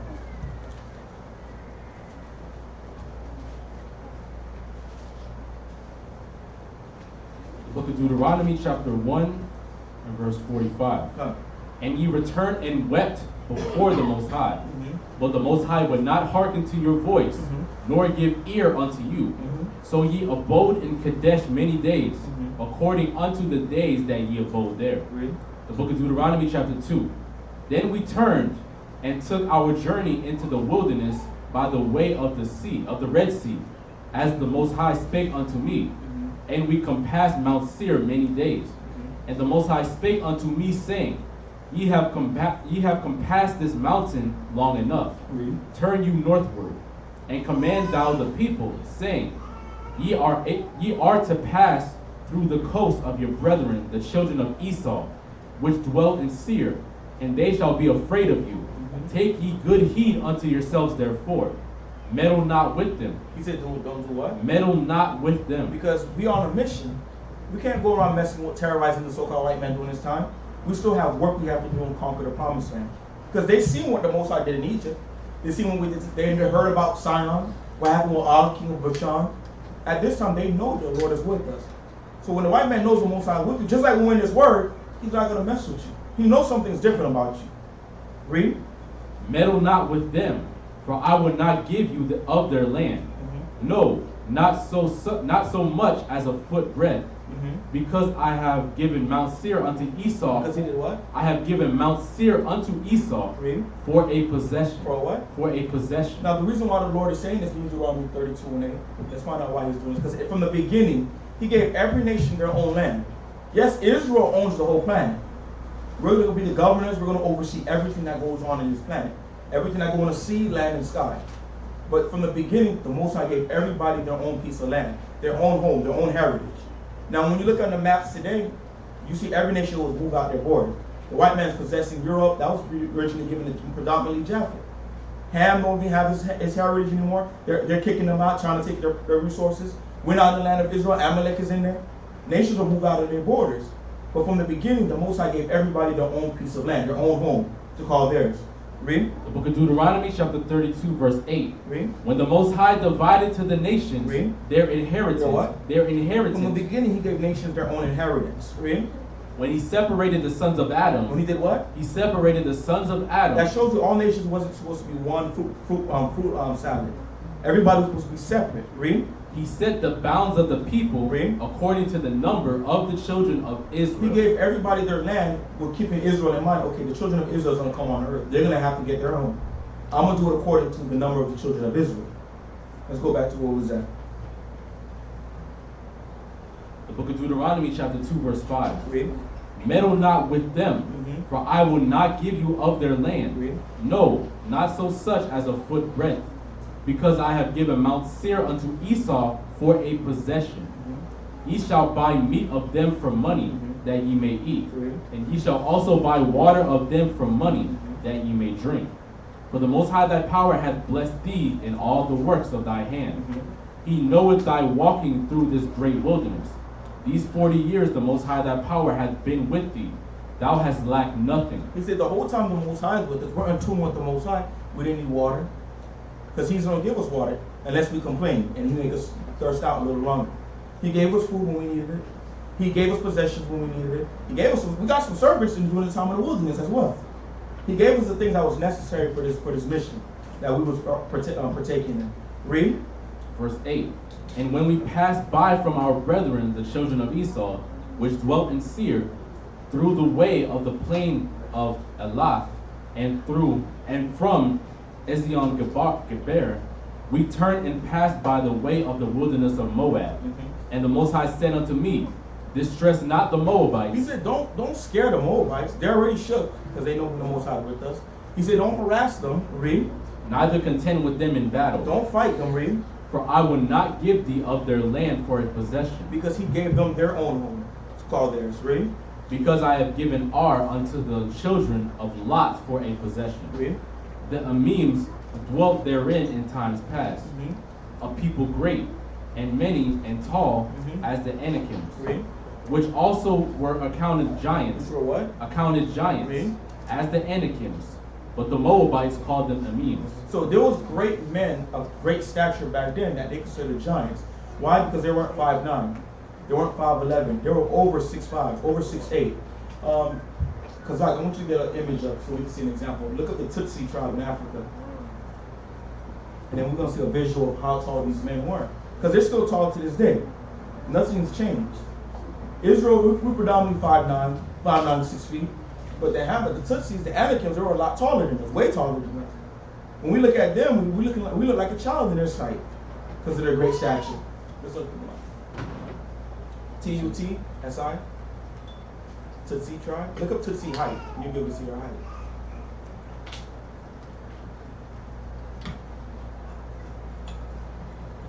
You see it? Let's go to the image. They're predominantly 7 feet tall? Go to the images. These men will be considered giants in today's time. Because they walk in here, we all looking like their children if they walk into this room.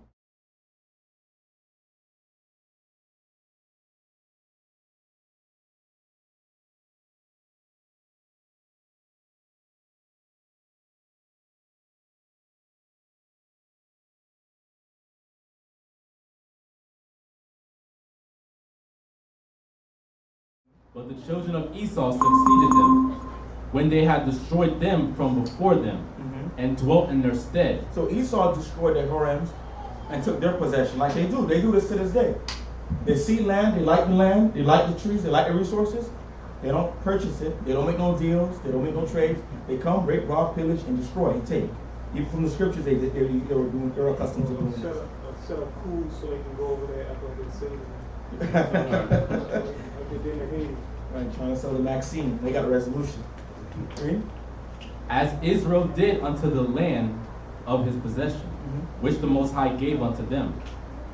Now rise up, said I, get you over the brook Zered. And we went over the brook Zered, and the space in which we came from Kadesh Barnea until we were come over the brook Zered was 38 years, Read. until all the generation of the men of war were wasted out from among the host, Read. as the Most High sware unto them. For indeed the hand of the Most High was against them, to destroy them from among the host until they were consumed. So it came to pass, when all the men of war were consumed and dead from among the people, that the Most High spake unto me, saying, Thou art to pass over through Ar, the coast of Moab, this day. So this is the new instruction he's giving us right now. Read. And when thou comest nigh over against the children of Ammon, distress them not, nor meddle with them. Read. For I will not give thee of the land of the children of Ammon any possession, because I have given it unto the children of Lot for a possession. Read. That also was accounted a land of giants.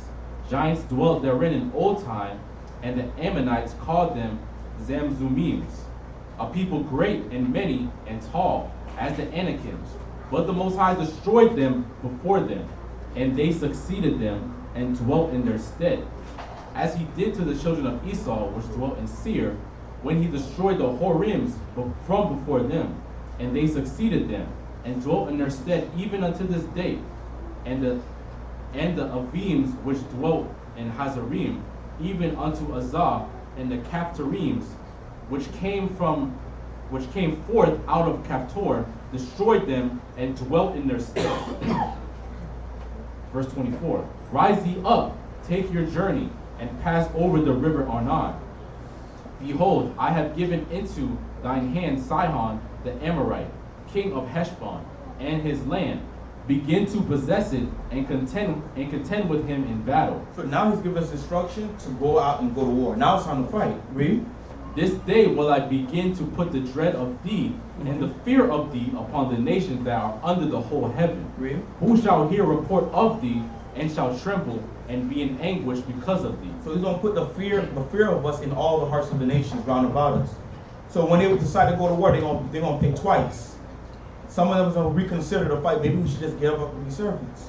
But that's the type of spirit the Most High promised he will put on these nations. Read. And I sent messengers out of the wilderness and Kedemoth unto Sihon, king of Heshbon, with words of peace, saying, Let me pass through thy land. I will go along by the highway. I will neither turn unto the right hand nor the left. Thou shalt sell me meat for money, that I may eat, and give me water for money, that I may drink.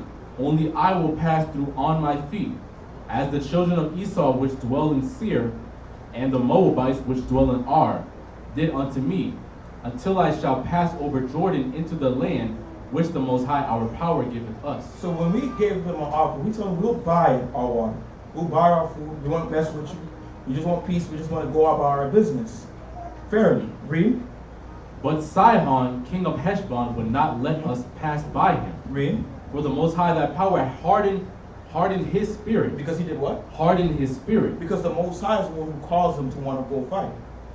Most likely he didn't want to fight, but the Most High caused him to go fight. You read Proverbs 19:21.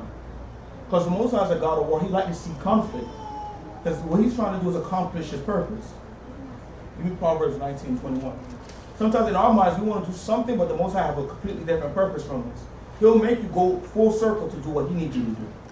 Proverbs 19:21. The book of Proverbs chapter 19 verse 21. Read. There are many devices in a man's heart. There's many ideas or thoughts that could come through your mind. Many ideas. Read.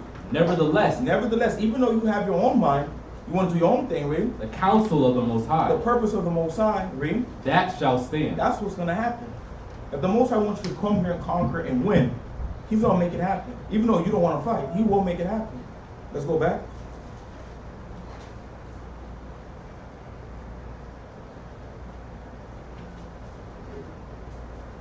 Book of Deuteronomy chapter 2 and verse 30.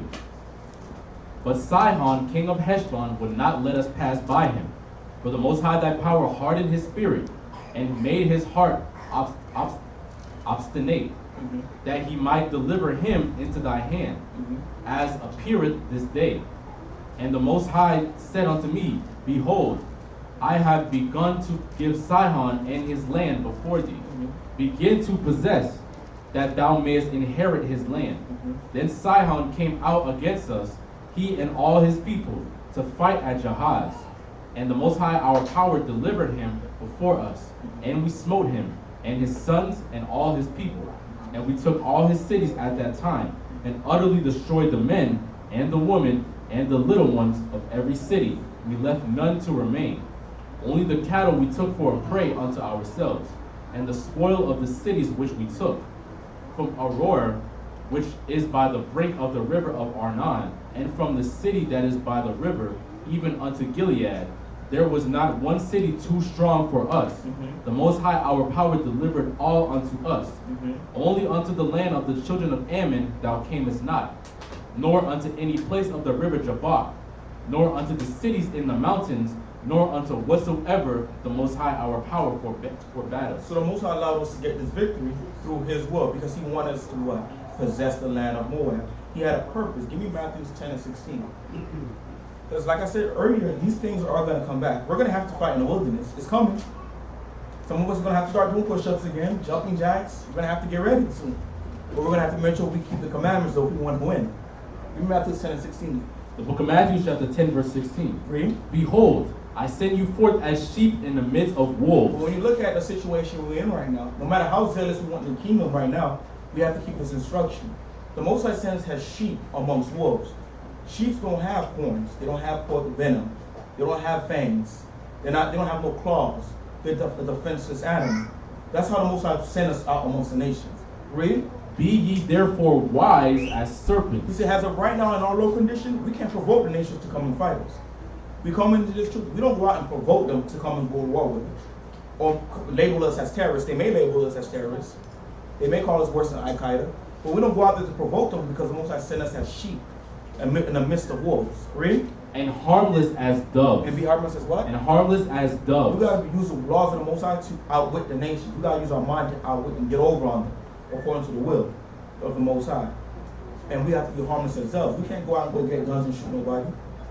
We can't go out and go promote violence. That we're going to go shoot them. We're going to take America. That's going to be the new kingdom of heaven. That's not the instruction we was given. We have to be harmless as doves, and we have to use wisdom dealing with them. Colossians 4 and 5. Colossians 4 and 5. Sometimes the white man, they call us black extremists, a terrorist group. We don't go out and promote to go hang white children, even though they did that to us. Right. We don't go promote to burn cars and blow up buildings and strap bombs to your chest. We don't promote this. We promote for us to gather together, keep the commandments, and then the Most High will do his will. He's going to accomplish his part. Read that. Book of Colossians chapter 4 verse 5. Read. Walk in wisdom. Right, what does he want you to do? Walk in wisdom. He said, walk with wisdom. Read. Toward them that are without. He said, walk with wisdom towards those that's without. Wisdom is the laws. They weren't given the laws. They don't have wisdom. So we got to walk with wisdom towards those without. Sometimes you see videos of brothers getting arrested at camp and etc. You have to use wisdom. We know the so-called white man got the authority. In my kingdom, if I need you to move, you move me. I might bring you downtown to let you deal with the brothers downtown. In their kingdom, if they tell you move, you move. If they have an issue, yes sir, and then you keep it pushing. Because we know right now they have power, and we have to use wisdom dealing with these nations. Read that one more time. Walk in wisdom Read. toward them that are without. We have to use wisdom towards them, because we're going to get the instruction when it's time to fight. When it's time to get the arrow, get the battle axe, and go to war, and go hunt them, like Shalom Maya and Baraja says, and the brother. There's going to be time to go hunt, but it's not time right now. Just imagine. All right, just imagine. Get me Zechariah 3 and 8. Zechariah 3 and 8.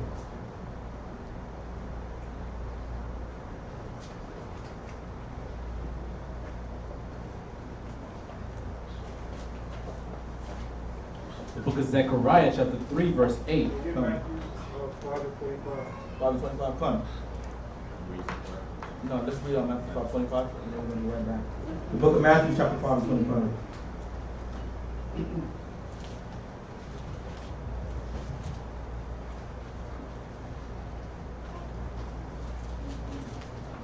The book of Matthew chapter 5 and verse 25.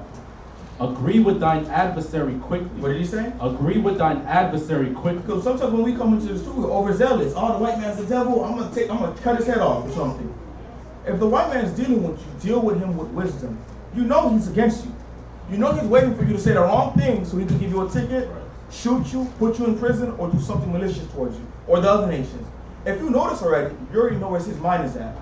Now you could use wisdom to finesse him, to start planning. You have to use wisdom. Read that one more time. Agree with thine adversary quickly. Because we know they're the devils, they're demons, they're against us, we agree with them. When they tell us, yo, you gotta move. Or you were speeding. Okay, I was speeding. Okay. Let Priest Kahan know and then call ticket clinic. But use wisdom dealing with them. Read. Whilst thou art in the way with him. Read. Go ahead.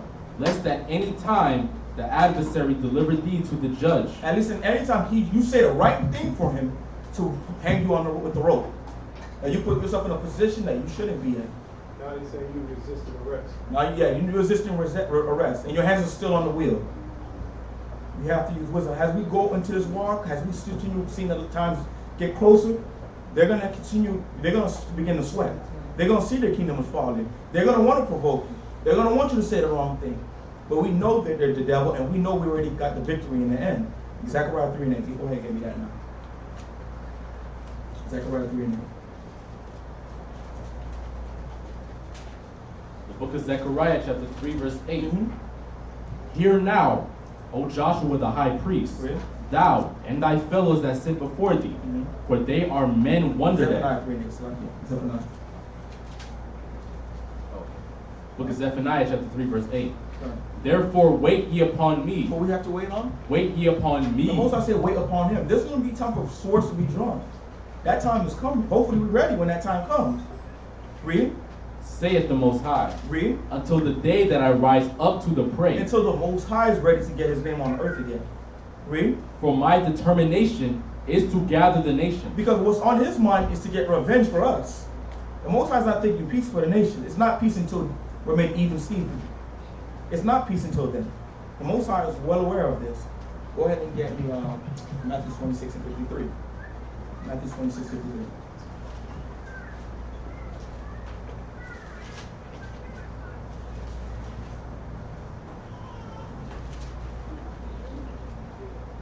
Book of Matthew chapter 26 verse 53. Mm-hmm.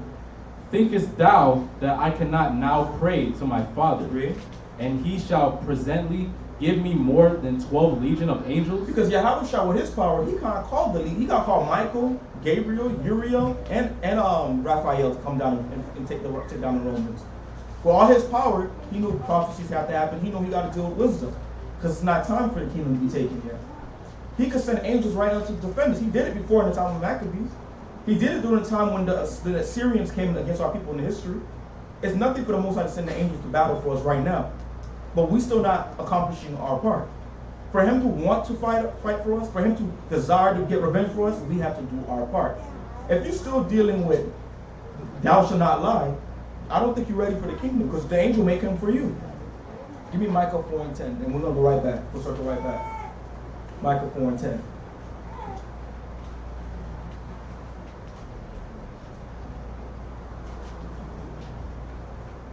Sorry, 11 instead. 4 and 11. The book of Micah chapter 4 verse 11. Read. Now also many nations are gathered against thee. Because the nations are going to be gathered. The Most High going to gather them to come and fight us. Just like he did with Pharaoh. Just like he did with the king of the Moabites. He's going to put it again in them to come and fight us. To come gather themselves to us. Read. That say, Read. let her be defiled. Let them be what? Let her be defiled. Because they speak their swelling words against us on their news channels. Read. And let our eye look upon Zion. Read. But they know not the thoughts of the Most High. Even though we're in this position, they don't know what the Most High is thinking. He's thinking about us having slaves. He's thinking about us having riches and prosperity. Read. Neither understand they this counsel. Read. For they shall gather them as the sheaves into the floor. Read. Arise and thresh. What's the Most High going to tell us? Arise and thresh. In that hour, in that time, he's going to tell us, arise. He's going to tell us, now it's time to get him. Read. O daughter of Zion. Read. For I will make thine horn iron. He's going to make our horn iron. We're going to have power in that time. Read. And I will make thy hooks brass. We're going to be fit and ready in the spirit. Read. And thou shalt beat in pieces. We're going to do what? beat in You pieces, sure we should not turn our cheek to the other cheek? and thou shalt beat in We're gonna pieces put the beat down on these nations soon. That's what the scripture is saying. Read. many people, Read. and I will consecrate their gain unto the Most What does High. it mean when you consecrate the gain? Let's use biblical language. That means we're gonna take their stuff. We're gonna finesse. Now that's gonna be the righteous finesse at that time. Let's go back to what was that in Deuteronomy. Righteous PPPs. Righteous PPPs going. We on the sweat at that time. Let's go back. Deuteronomy chapter 2. I think you all the way down. No, you had 3. I think you had 3, right? No, you had 2. Start back at 22. Book of Deuteronomy chapter 2 verse 22. And he did to the children of Esau, which dwelt in Seir, when he destroyed the Horims from before them, and they succeeded them, and dwelt in their stead even unto this day, and the Avims which dwelt in Hazarim, even unto Azah, and the Caphtorims, which came forth out of Caphtor, destroyed them, and dwelt in their stead. Rise ye up, take your journey, and pass over the river Arnon. Behold, I have given unto you thine hand Sihon the Amorite, king of Heshbon, and his land. Begin to possess it, and contend with him in battle. This day will I begin to put the dread of thee and the fear of thee upon the nations that are under the whole heaven, who shall hear a report of thee, and shall tremble and be in anguish before thee. I sent messengers out of the wilderness of Kedemoth unto Sihon king of Heshbon with words of peace, saying, Let me pass through thy land. I will go along by the highway.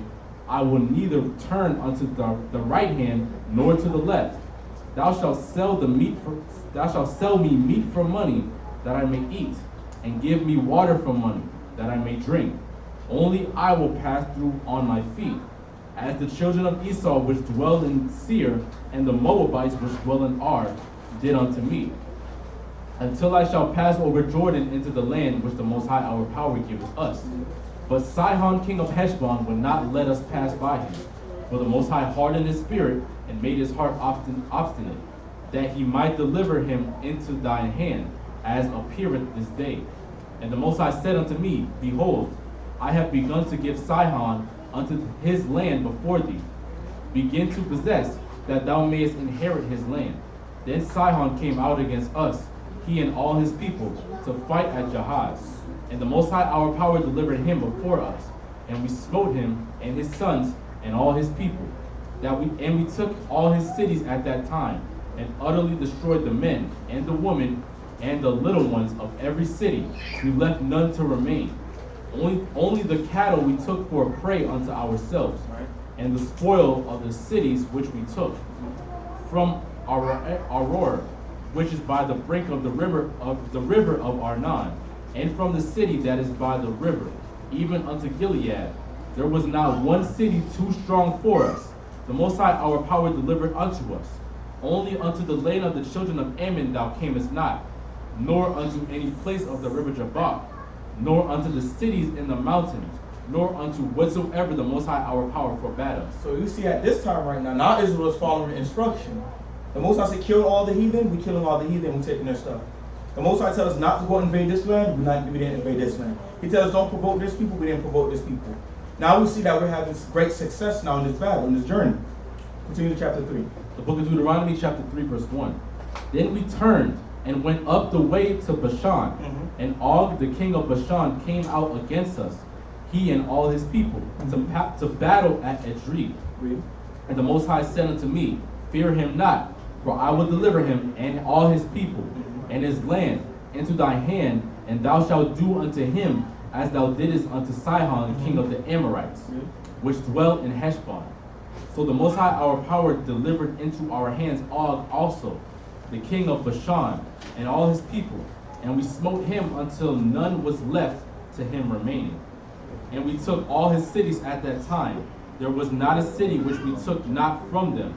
80 cities, all the region of Argob, the kingdom of Og in Bashan. All these cities were fenced with high walls, gates, and bars, beside unwalled towns a great many. and we utterly destroyed them. He said, even though that they had a great defense, they were walled, they had mighty men, even though they had all these things, we were still able to conquer them. And we see, even from the beginning of the portion, the Most High keep telling us not to be fearful, not to be fearful, be courageous, be courageous. Why doesn't he have to continue reminding us? Because the Most High don't deal with a spirit of fear. You start right 2 and 12. Start right 2 and 12 in our Bible.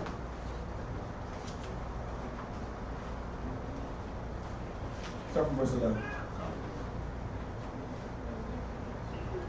The book of Sirach, chapter 2, verse 11. Read. For the Most High is full of compassion and mercy, Because even though he put us in the wilderness for 40 years, read. long-suffering, Read. and very pitiful, Read. and forgiveth sins, He forgave us. That's why he allowed the next generation to continue. Read. and saveth in time of affliction. Read. Woe be to fearful hearts. What did he say? Woe be to fearful hearts. Woe means destruction to a fearful mind. Read. And faint hands. And what? And faint And hands. weak hands. Read. And the sinner that goeth two ways. Because when you're fearful, you're going to be double-minded. When you're fearful, you're going to have those that surround you scared to go out and go complete the mission. If we're going out to camp, and a brother's saying, whoa, man, I think those brothers, they don't play, they got the guns. You might be the other brothers scared, they only want to go prophesy in Miami, prophesy in Homestead. Because you got the spirit of fear on you, and the Most High is not dealing with the spirit of fear. Joshua 1 and 7, then we're going to go right back. Joshua 1 and 7.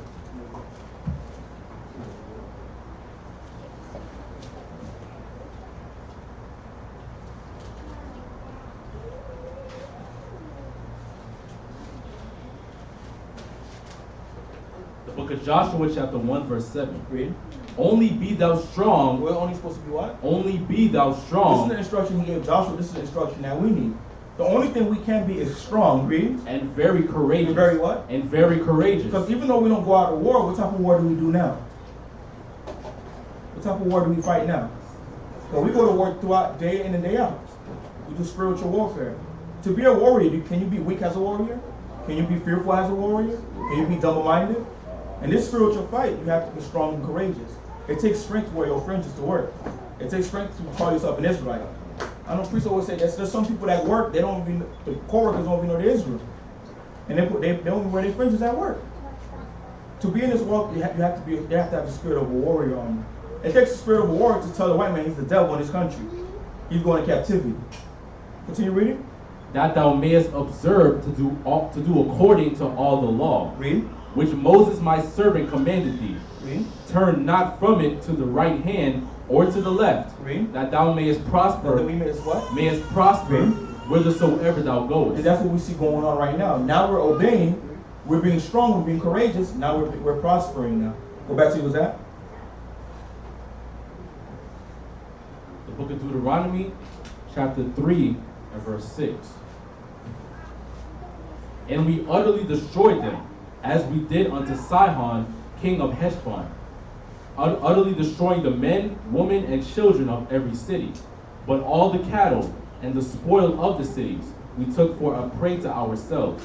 And we took at that time out of the hand of the two kings of the Amorites the land that was on this side Jordan, from the river of Arnon unto Mount Hermon, which Hermon the Sidonians call Sirion, and the Amorites call it Shinir.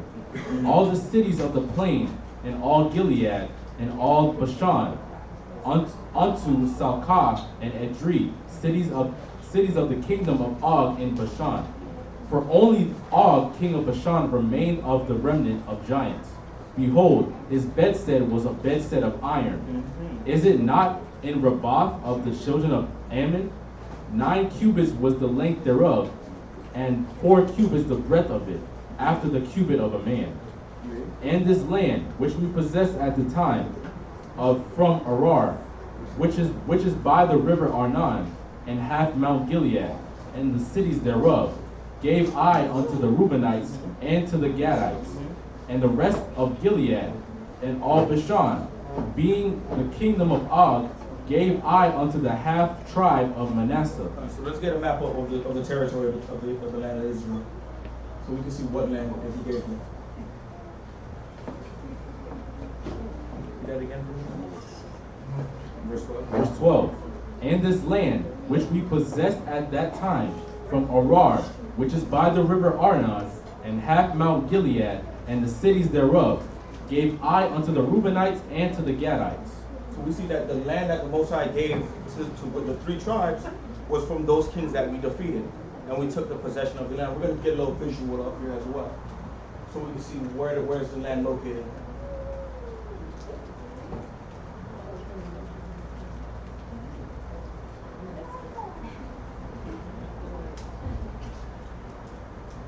Use that one right there. No, that one. The one right there. This one. This one. So the Most High is talking about this region right here.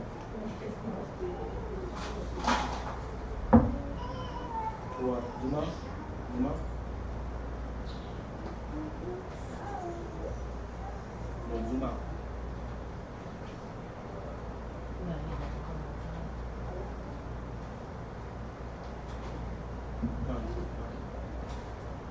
Referring to all this region right here that we're reading about. Gave to us. But he didn't allow us to conquer this land, the Ammonites or the Moabites. Due to he gave it to the children of Lot as an inheritance. But even if you notice the map, you see Manasseh, Ephraim, they got the most land, the children of Joseph. They received even when you look through the history, the Most High gave them the most blessing. And they inherited the most land out of all the other tribes. Let's continue. And the rest of Gilead, verse 13, and the rest of Gilead and all Bashan, being the kingdom of Og, gave I unto the half tribe of Manasseh, and all the region of Argob, with all Bashan, which was called the land of giants. Jair, the son of Manasseh, took all the country of Argob unto the coast of Jeshurun and Makathi, and called them after his own name, Bashan Habat Jair, unto this day. And I gave Gilead unto Machir, and unto the Reubenites and unto the Gadites I gave from Gilead, even unto the river Arnon half the journey, half the valley, and the border even unto the river Jabbok, which is the border of the children of Ammon, the plain also, and Jordan, and the coast thereof, from Chinnereth even unto the city of the plain, even the salt sea, under Ashdoth Pisgah eastward. And I commanded you at this time, saying, the Most High your power hath given you this land to possess it. Ye shall pass over armed before your brethren, the children of Israel, all that are meat from war. But your wives, your little ones, and your cattle, for I know that ye have much cattle, shall abide in your cities which I have given you, until the Most High has given rest unto your brethren, as well as unto you, until they also possess the land which the Most High your power hath given them beyond Jordan. And then shall ye return every man unto his possession, which I had given you. And I commanded Joshua at that time, saying, thine eyes have seen all that the Most High your power hath done unto these two kings. So shall the Most High do unto all the kingdoms whither thou passest. So just like he did it with Joshua, it's the same way the Most High is going to deal with us. When we leave America, the only destination we have is Israel. A lot of times, Priest Khan says a lot of our people try to make America the rest. America is not what the Most High had in mind for us to rule this planet. We're going to rule this planet from the land of Israel. Give me Isaiah 50:4. Give me Isaiah 50:4. Because according to scriptures, that's where the Most High is going to require sacrifice from us. That's where he's going to accept us again. That's in the place that he called us not his people. There should be called we're the sons of the Most High. That's where he's going to acknowledge us as the sons again, in the land of Israel. For the whole world can see that these are the children of the Most High. You mean Isaiah 50:4? The book of Isaiah chapter 50 verse 4. Read. The Most High power hath given me the tongue of the learned, that I should know how to speak a word in season. Jeremiah 15:4. Jeremiah.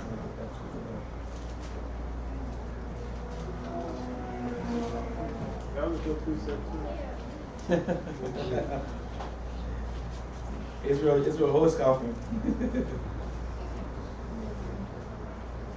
The book of Jeremiah chapter 50 verse 4.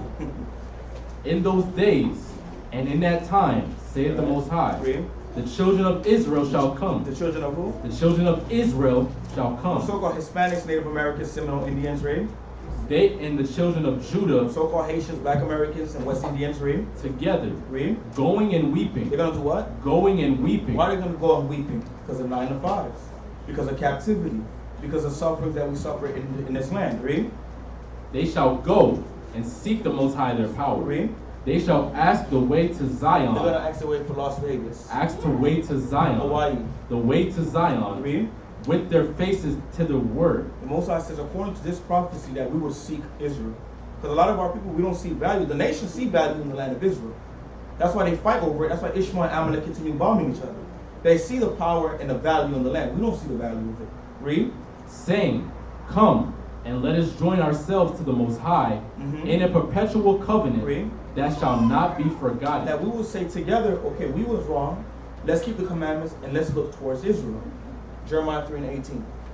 Jeremiah 3 and 18.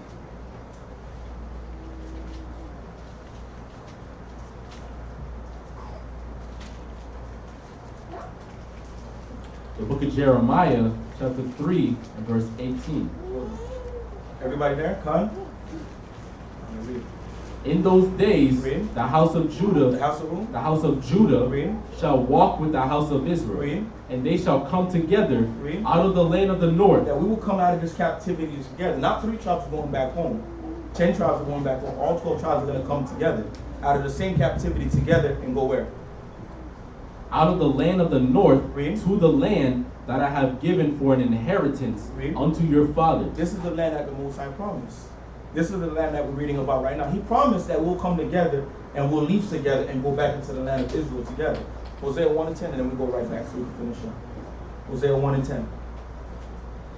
Because in that land is where we was kicked out. We was kicked out and banished for a long time.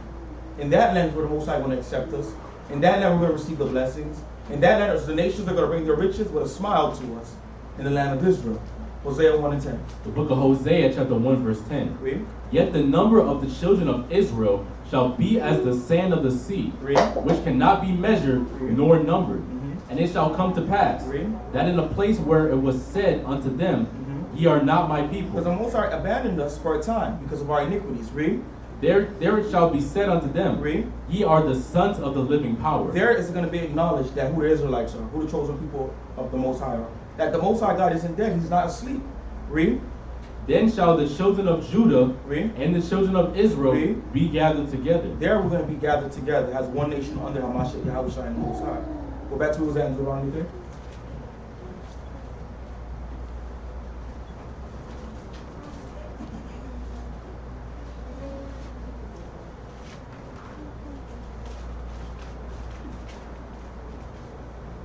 The book of Deuteronomy, chapter 3, verse 19. But your wives and your little ones and your cattle, for I know that ye have much cattle, shall abide in your cities which I have given you, until the Most High have given rest unto your brethren, as well as unto you, and until they possess the land which the Most High your power hath given them beyond Jordan. And then shall you return every man unto his possession, which I have given you. And I commanded Joshua at that time, saying, Thine eyes have seen all that the Most High your power hath done unto these 2 kings. So shall the Most High do unto all the kingdoms whither thou passest. Ye shall not fear them, for the Most High your power he shall fight for you. And I besought the Most High at that time, saying, O Most High power, thou hast begun to show thy servant thy greatness and thy mighty hand. For what power is there in heaven or in earth that can do according to thy works and according to thy might? I pray thee, let me go over and see the good land that is beyond Jordan. So Moses is pleading to the Most High. He know the Most High already gave him a sentence. The Most High gave the sentence, you will be in the wilderness for 40 years. He accomplished that. Now Moses knows he's not allowed in the land. He's not going to make it. But he's still trying to see, maybe the Most High might change his mind. Read. Let me go over and see the good land that is beyond Jordan, Read. that goodly mountain and Lebanon. But the Most High was wroth with me for your sakes. He was what? He was wroth with me for your sakes, Read. and would not hear me. And the Most High said unto me, Let it suffice thee. Speak no more unto me of this matter. Moses said he don't even want to hear it no more. He don't want to hear this conversation be brought up. Read. Get thee up into the top of Pisgah, and lift up thine eyes westward, and northward, and southward, and eastward, and behold it with thine eyes. For thou shalt not go over this Jordan. So the Moses still had some type of mercy. He didn't let him in, but he allowed him to see what the land is going to look like. Read. But charge Joshua, and encourage him, and strengthen him. Mhm. For he shall go over before this people, Right. and he shall cause them to inherit the land which thou shalt see. Read. So we abode in the valley over against Beth Peor. So he gave him instruction to charge up, train up, and make sure Joshua was able to keep it going. Priest, you know what the half portion, the half Torah portion is? Do you have a paper of it? Good. Isaiah 1 and It's Isaiah? yes, Isaiah 1 and Isaiah 1 Is that 22? Okay, come. I'm looking for the half Torah portion. Isaiah 1:3-27. Isaiah chapter 1, verse 27? All right, come. Let's get Isaiah chapter 1.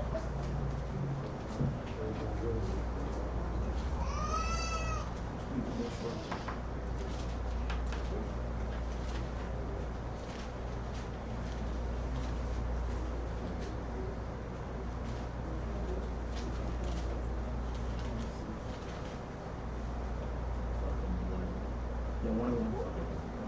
The book of Isaiah chapter 1 verse 1. Read. The vision of Isaiah, the son of Amos, Read.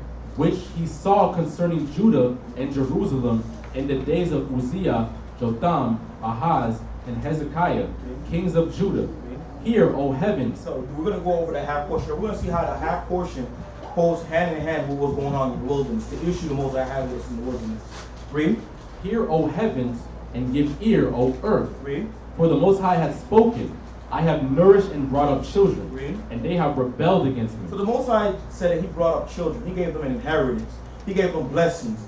He fought for them. He defended them. He took care of them. He gave them food to eat, drink to drink. He gave them many blessings. But they did done what? Read. The ox knoweth his owner, Mhm. and the donkey his master's crib. Read. But Israel, But who? but Israel, But Israel, read. doth not know. The Most High said that we don't know him. The ox is a stubborn animal, but he knows who his master is. A donkey is an unintelligent animal, but he knows where he has to be and when he has to be it, and his purpose. But Israel, we don't know who we belong to, and we don't consider the Most High. Read. My people doth not Our consider. people don't consider. This is why he gave us the book of Deuteronomy. Because he know after the book of Numbers, we probably gonna say forget the laws. So he gave us Deuteronomy to recap us in all the instruction he was given. Read. A sinful nation. Hey, what? A sinful nation. Hey, who? A sinful A nation. sinful nation. Read. A people laden with iniquity. Read. A seed of evildoers. Read. Children that are corrupters. Read. They have forsaken the Most High. Because we've forsaken the Most High. I went earlier beginning the service saying, since Egypt, we've been rebelling against the Most High. Give me Luke 1 and 19 just to prove that. Since Egypt. A lot of times we get mad about what we see going on in America. You always got to remember, it took two. And not only the nations, they play a part in it, but we're the ones who did it. We're the ones who put ourselves in this position that they could reign over us, that they have an edge over us. Luke 1:19. The book of Baruch chapter 1 verse 19. Read. Since the day that the Most High brought our forefathers out of the land of Egypt Read. unto this present day, Up until 2021, read. we have been disobedient. We have been what? We have been We've disobedient been disobedient towards the Most High. Read. unto the Most High our power. Read. And we have been negligent in not hearing his voice. We've been negligent to hear the instruction he gave us. This is why he had us walk in the wilderness for 40 years. We was negligent to keep his commandments. He told us, gave us specific instruction. We rebelled that instruction. And that caused us to be in the wilderness for 40 years. It doesn't take 40 years to go from Egypt to the land of Israel. Read. Wherefore the evils cleave unto us. Therefore the what? The evils cleave unto us. The curses cleave onto us to this day. Read. And the curse, Read. which the Most High appointed by Moses his servant at the time that he brought our fathers out of the land of Egypt. Right. Go read Luke 2:29 and we'll go right back. Isaiah. Luke 2:29. The book of Baruch chapter 2 verse 29. Read. If ye will not hear my voice, If we didn't want to hear, read. surely this very great multitude Read. shall be turned into a small number, That we'd be scattered from amongst each other. The so-called Haitian man don't know the Judites. There's no one is the same. The so-called Cubans don't understand that the so-called Jamaican man and them are the same person. Will be a few of numbers. Will be separated from one another. Read. Among the nations, Read. where I will scatter them. Read. For I knew that they would not hear me. Read. Because it is a stiff-necked people. Because we was a what? A stiff-necked people. Read. But in the land of their captivities, But in the land of our captivities, just like we went over in the book of Deuteronomy, read. they shall remember themselves. We're going to reflect and put all the pieces together. We're in this position because of this. Because we rebelled. We turned our back towards the Most High. Read. And shall know that I am the Most High their power. And we're going to know Caesar Borgia is not coming to save us. It's Yahushua who's going to redeem us and bring us back to the land of Israel. Go back to you, was that in Isaiah? Book of Isaiah chapter 1 and verse 4. Read. A sinful nation, a people laden with iniquity, Mm-hmm. a seed of evildoers, Mhm. and children that are corrupters. They have forsaken the Most High. They have provoked the Holy One of Israel unto anger. They are gone away backward. Why should ye be stricken any more? Read. Ye will revolt more and more. He said, what's the point of me continue giving you the curses? You're just going to continue doing worse. You're not going to repent. You're not going to amend for your doings. Read. And ye will revolt more and more. Read. The whole head is sick. The whole what? The whole head is sick. Up to our leadership, down to those that's under the leadership. Everybody's jacked up. Read. And the whole heart faint. From the sole of the foot even unto the head, there is no soundness in it, but wounds and bruises and putrefying sores. They have not been closed, neither bound up, neither mollified with ointment. Your country is desolate. Your cities are burned with fire. Your land, strangers devour it in your presence. And it is desolate, as overthrown by strangers. And the daughter of Zion is left as a cottage in a vineyard, as a lodge in a garden of cucumbers in a besieged city. Except the Most High of hosts. Except the Most High did what? Except the Most High of hosts. Even though he did all of this, like we went over earlier, he always leaves a remnant that's going to do the right thing so he can have compassion on us. Read. Had left unto us a very small remnant. A small what? A very small remnant. Read. We should have been as Sodom, Mm-hmm. and we should have been like unto Gomorrah. We would have been like them, destined for destruction, just like Sodom and Gomorrah was set on fire, and it never was reestablished again. The Most High could have done that to us if he didn't leave us a remnant that will come back in these last days and repent. Isaiah 10 and 20, and then we're going to write back. Isaiah 10 and 20.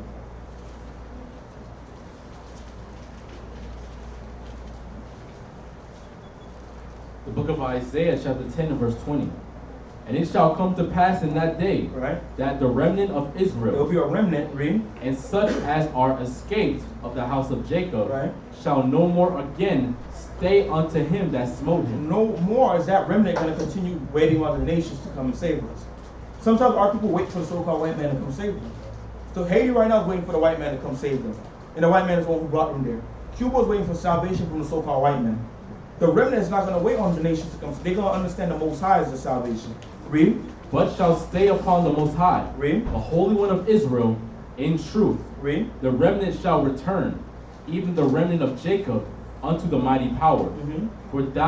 For though thy people Israel Read. be as the sand of the sea, Even though there's so many of us, there's Israelites in places that we don't even know about. Read. yet a remnant of Yet a them, what? a remnant Only a small grain of them. Read. of them shall return. Read. The consumption decreed shall overflow with righteousness. So there's going to be only a small remnant that's really going to be sincere about it. There's going to be a small remnant that's going to make it to taste the grapes and the pomegranates in the land of Israel to come. Only a small amount. But there's so many of us. So there's only a few seats for the kingdom. Go back to Isaiah 1. The book of Isaiah chapter 1 and verse 10. Mm-hmm. Hear the word of the Most High, ye rulers of Sodom. Give ear unto the law of our power, ye people of Gomorrah. Read. To what purpose is the multitude of your sacrifices unto me? He's calling us Sodom. He's calling us Gomorrah. Read. Saith the Most High. I am full of the burnt offerings of rams, Mhm. and the fat of fed beasts. Read. And I delight not in the blood of bullocks, Read. or of lambs, Read. or of he-goats. Mhm. When ye come to appear before me, who hath required this at your hand, to tread my courts? So he's saying he don't want your offerings. He don't want the sacrifices. He don't want you to give him anything anymore. We're going to find out why. Read. Bring no more vain oblations. Read. Incense is an incense is an abomination unto me. So is incense literally an abomination to the Most High? Does the Most High not require sacrifice? There's so many laws that deals with sacrifice. So he's not telling us he don't like it, he don't desire incense. But what? Read. The new moons and Sabbaths, Read. the calling of assemblies, The feast days, read. I cannot away with. He said, Dad, you still got to do that. You still got to keep that. But what? Read. It is iniquity. Read. Even the solemn meeting. He said, why? Because we're doing our own thing. This is why he don't want you to give him sacrifices. This is why he's telling our people this during this time. You giving me these offerings, you come into the new moons, but you still want to be Black American. You still want to be Haitian. You still want to be Jamaican. You still want to be Hispanic. You still want to break my commandments. But you want to give me the fattest bullock and then go rob somebody. This is what he's telling us. Read. Your new moons and your appointed feasts, my soul hated. Why? Because we're not coming with sincerity. Read. They are a trouble unto me. Read. I am weary to bear them. Read. And when ye spread forth your hands, I will hide mine eyes from you. Read. Yea, and when ye make many prayers, I will not hear. Read. Your hands are full of blood. It's full of what? Full of blood. It's full of iniquity and transgression. Read.